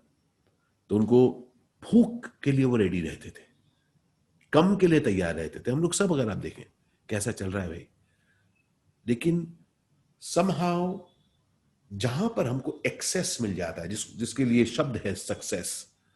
फॉर एग्जाम्पल, मेरे माता पिता के बारे में मैं कह सकता हूं, आप अपने माता पिता के बारे में बोले, बहुत खुश थे, लेकिन मैंने कभी उनको ऐसे डिस्क्राइब नहीं किया वेरी सक्सेसफुल पीपल। कभी ऐसे डिस्क्राइब नहीं किया ना। हम लोग सक्सेस किसी और को देते हैं, ये क्या सक्सेसफुल, क्या सक्सेसफुल क्रिकेटर, क्या सक्सेसफुल एक्टर है, सक्सेसफुल। बाकी लोग अनसक्सेसफुल, हम लोग ही घोषित करके रखते हैं। हमने अपने माँ बाप को अनसक्सेसफुल घोषित कर रखा है। मतलब मैं अपने माँ बाप के बारे में कह सकता हूँ, क्योंकि आप उनके बारे में नहीं जानते। आप मुझसे पूछ रहे हैं वो कौन है, तो क्या अमेजिंग लोग थे।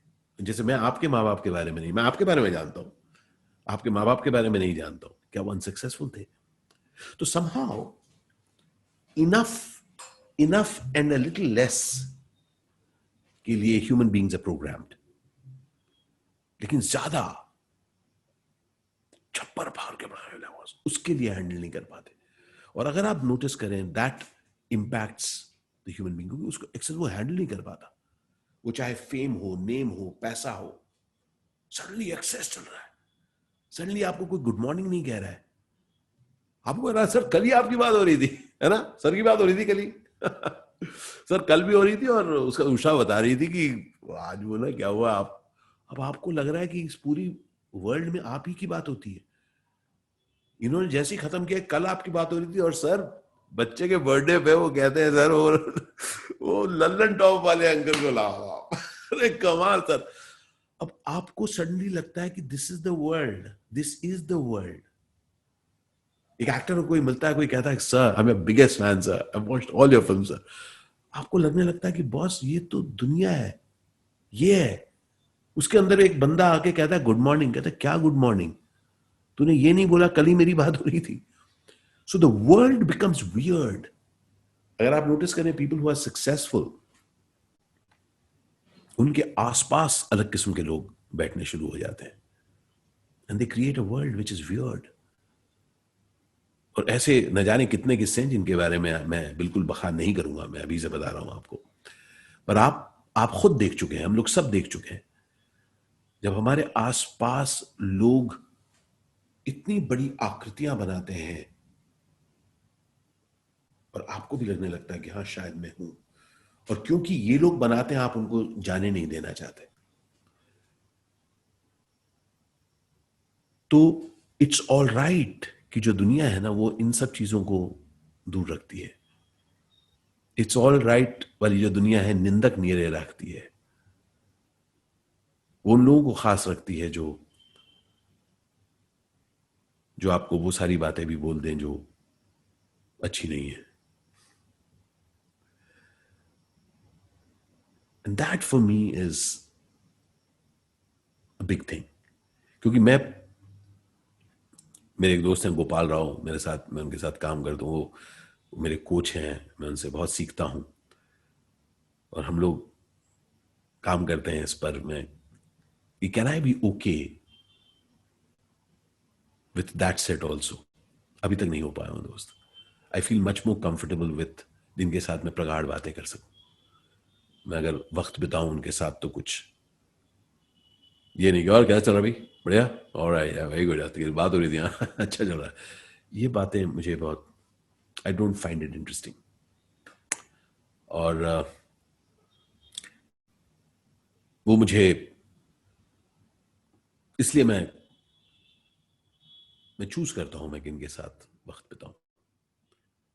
आप और मुझे ये सब बता रहे हैं, पता नहीं क्यों एक कई बार होता है ना कि रैंडमनेस की एक अपनी गति होती है। हम्म मुझे बॉलीवुड डायरी का वो शूट याद आ रहा है छत्तीसगढ़ का, हम्म जिसमें आप पानी में डूब रहे थे। हम्म सो बॉलीवुड डायरीज भी एक बहुत इंटरेस्टिंग फिल्म है जो एकदम यूं ही आई। सत्यम सत्यम अब नहीं रहे, बट एग्जैक्टली, मतलब बॉलीवुड डायरीज का वो मोमेंट मेरे लिए बहुत इंपॉर्टेंट था कि जब कोई ऐसा सीन नहीं था, नॉर्मल तर्पण का सीन था, कुछ नहीं था, पानी हल्के से था। मुझसे आके लोग पूछ रहे थे सर आप यूर ओके? मैं कह रहा था हाँ यार, सर स्विमिंग आती है? हाँ यार, डोंट वरी। मेरे साथ जो एक्टर थे उनसे कोई नहीं पूछ रहा था क्योंकि वो हट्टे कट्टे से थे। एंड दैट पुअर गाय, उनकी पहली फिल्म थी, उनको किसी ने पूछा नहीं और उनको स्विमिंग नहीं आती थी। और हम लोग और आगे जाते रहे और एक टाइम पर मेरा पाँव फिसला, मैं स्विम करके वापस आया, वो घबरा के उन्होंने मुझे पकड़ा। It happened with in minutes. Long story short, I saw death. 2 बार नीचे गया, ऊपर आया, नीचे एक सीढ़ी थी, धक्का मार के ऊपर आया, आई सॉ, उनकी आंखें ऐसी, and I just shouted one thing. दूसरी बार ऊपर आके सत्यम कूद, सत्यम कूद। सत्यम ने देखा, उसने कैमरा ऑफ करके ही just dived into the water with his clothes. उसको लगा मैं डूब रहा हूँ, आया मेरे पास, मैंने कहा इसको, तो उसको थप्पड़ मारा, उसको हाथ छुड़ाया, उसको लेके चला गया। बट तब तक मैं थक चुका था और मेरी धोती खुल चुकी थी और मेरे पाँव में लिपट चुकी थी और मैं एकदम ना, मैं सिर्फ फ्लोट कर रहा था। I didn't have the strength, कुछ स्ट्रेंथ नहीं था मेरा।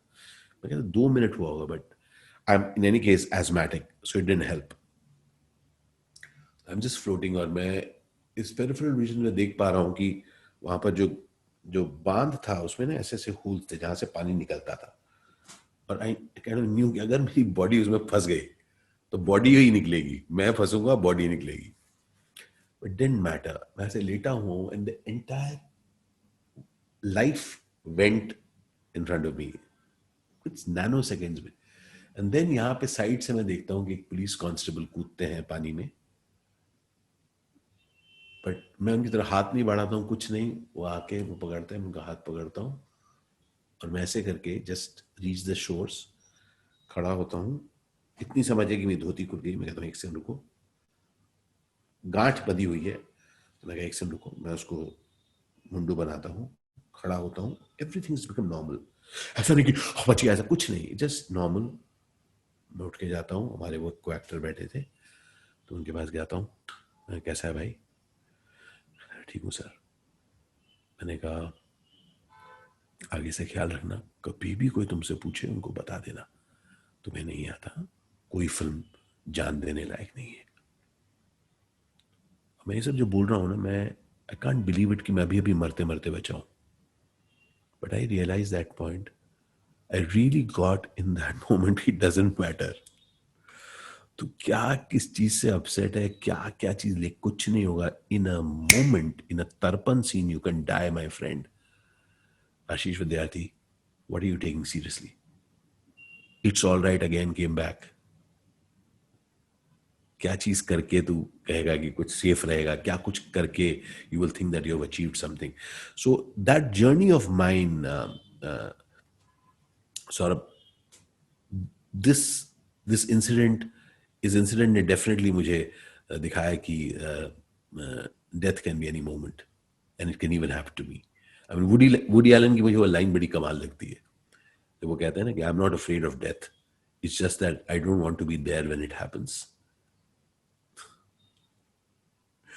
I realized that I was about to be there when death happened to me. And it's a momentary thing, just fact हो सकता है. So once we get that कि इतनी आसानी से हो सकता है, और तब मैं बताता हूँ, तब आपको वो हैंडल करा पाता है, क्योंकि पता है, मैं आपको इंटरेस्टिंग चीज बताता हूँ। अभी हम लोगों ने इसके पहले ही बात की, रिमेंबर हमने कहा था कि हम लोग सब खुले हैं, हम लोग कुछ नए, मैं एक्टर हूं ना, ये तो कोई फिक्स्ड प्रोफेशन नहीं है, लेकिन एक्टर बन गए। उसका पता है, क्योंकि आप एक्टर बन गए, अब आप एक्टर ही हो। अब आपके आसपास वाले और खुद आप अपने को सिर्फ एक्टिंग के दायरे में देखते हैं। तो बड़ी अनूठी चीज है कि हर जगह में तुम ऐसे हो बन जाता है, हम ऐसे हैं बन जाता है। वो चाहे वो एक्टिंग का फील्ड हो, चाहे क्रिएटिव फील्ड हो, जिसको हम लोग कहते हैं इट्स अ क्रिएटिव फील्ड, यार हम लोग कुछ भी कर सकते हैं, उस क्रिएटिव फील्ड के भी दायरे हैं। अच्छा, तू तो एक्टर है ना, हाउ कम। और मैं उसके साथ I deal with it every day. मैं कहूंगा मैं एक्टर भी हूं, I am also an actor, I am also a father, I am also a son, I am also communicator. मैं ऑल्सो हूं, मैं ये भी हूं। और जब हम इसके प्रति पैशनेट हो पाते हैं कि ये, और मैं सिर्फ यूं ही कर रहा हूं, ये मैं इसलिए नहीं कर रहा हूं क्योंकि मैं कुछ प्रूव करना चाहता हूं, क्योंकि इट्स ऑल राइट है, पर मुझे ड्यूरिंग दिस ऑल राइट मैं ये भी करना चाहता हूं। It comes back to me. My father was also a wrestler, also studying Sanskrit, also studying Farsi, also fighting for the country. Also, all of us are also. वैसे तो आपसे पूरा ही बात करना एक वो बहुत ही इंसाइटफुल मोटिवेशनल बातचीत है, लेकिन वो आई एम ऑल्सो वाले उसमें भी 3 डॉट्स में वो भरता है कि I am also motivational speaker. वो जर्नी कैसे शुरू हुई?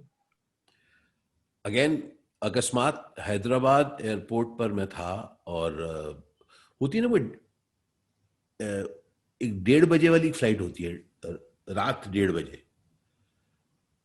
अब उस रात 1:30 बजे की फ्लाइट डिलेड, तो 1:30 बजे वाली फ्लाइट डिलेड टाइम में तो वो 2:30-3 बजे शायद उड़ेगी। अब वो 2:30-3 बजे उड़ेगी, लेकिन अब सोचिए कि 2:30-3 बजे एयरलाइन का कितना सीनियर स्टाफ खड़ा होगा वहां पर, जहां पर आप सिक्योरिटी के बाद खड़े हैं, जहां पे सिर्फ आपका वो देख के वो अंदर जाने वाला था। एक बेचारा खड़ा हुआ है वहां पर, और लोगों को तैश आ रहा है, क्या मतलब है, what is this is the way, tell me why is it late, how late. वो बंदा, उसको बेचारे की शायद 3 महीने पहले नौकरी लगी होगी, वो ढीला सा व्हाइट शर्ट अंदर डाला हुआ है और बाल ऐसे से करे जा रहा है, वो किसी तरीके से उसको डील कर रहा है, लोग और तैश खा रहे हैं। अब मुझे एकदम लग रहा है वो हाथ छोड़ देंगे उसके ऊपर।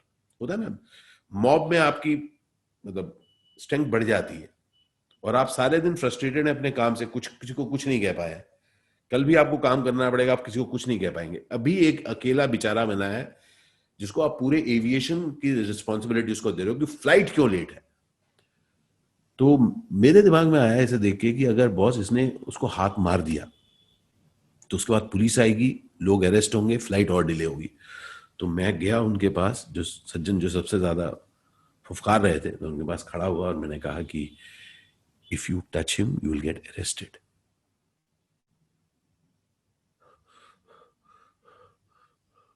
शो यू पीपल करके अपने को उसने कंट्रोल किया। मैंने उसको ये नहीं कहा कि मत मारो, मैंने कहा कि भाई तुम मारोगे तो तुम अरेस्ट हो जाओगे। तो खैर वो उन्होंने अपने को कंट्रोल किया, बैठ गए। तो खैर उसके बाद हम लोग फ्लाइट में बैठे, तो एक मेरे साथ में सज्जन बैठे हुए थे, उन्होंने कहा कि what did you say to him?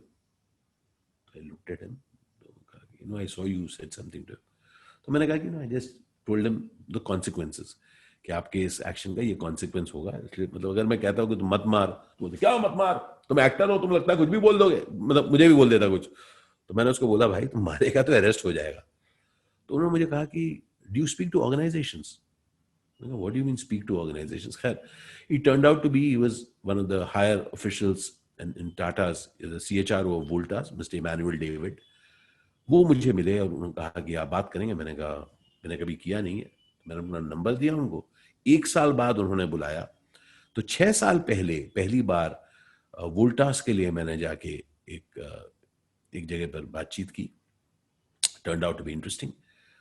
और उसके बाद ये ऐसे ही जर्नी, ऐसे ही वन ऑफ इधर उधर करना शुरू किया। उसके बाद over the last 4 years I have discovered Saurabh की मैं शुरुआत में लोगों ने मुझे सिर्फ एज एन एक्टर बुलाया कि मैं आकर सिनेमा के किस्से बताऊं और सिनेमा से क्या सीखा है, थिएटर से क्या सीखा है, सिर्फ ये सब चीज़ें बताऊं।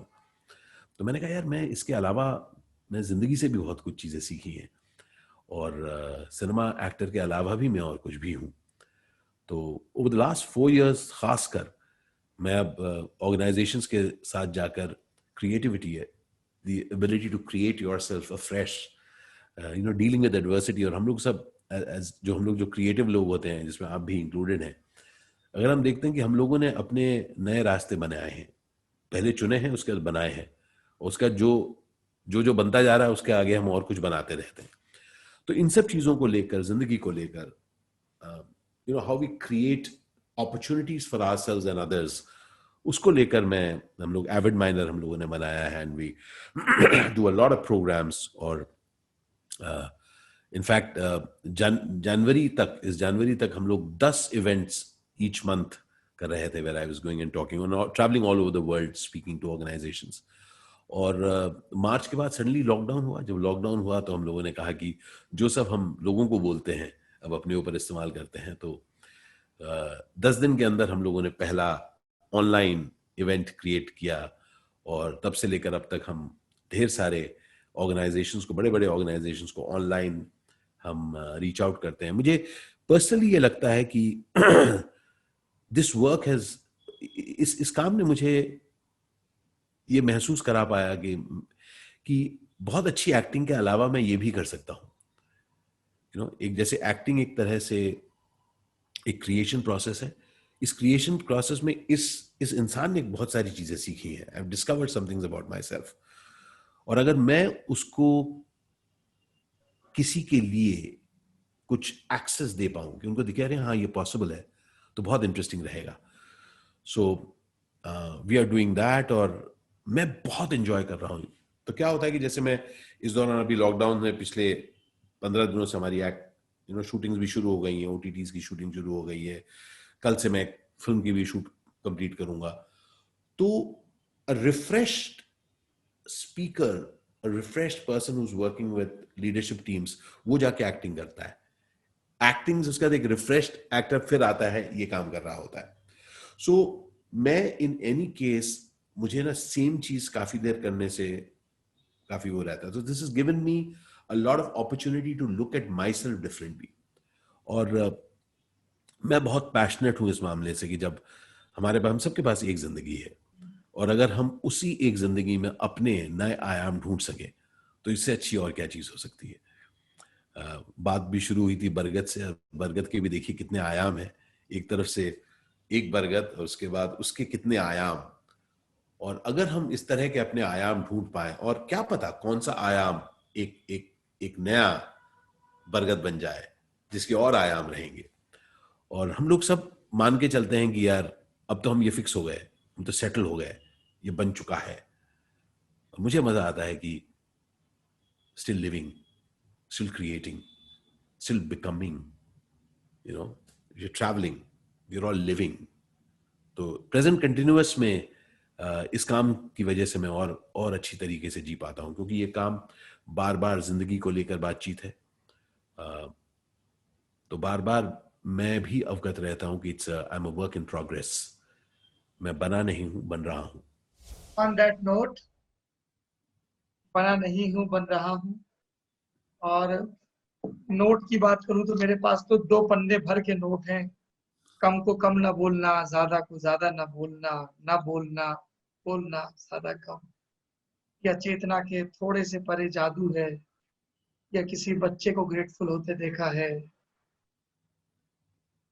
या वो घटना, माँ वो जो आंटी वो मुझे कालू बुलाता है, बेटा वो तो तू है, और don't celebrate your ignorance, so many things to that. Thank you Ashish Vidyarthi ji.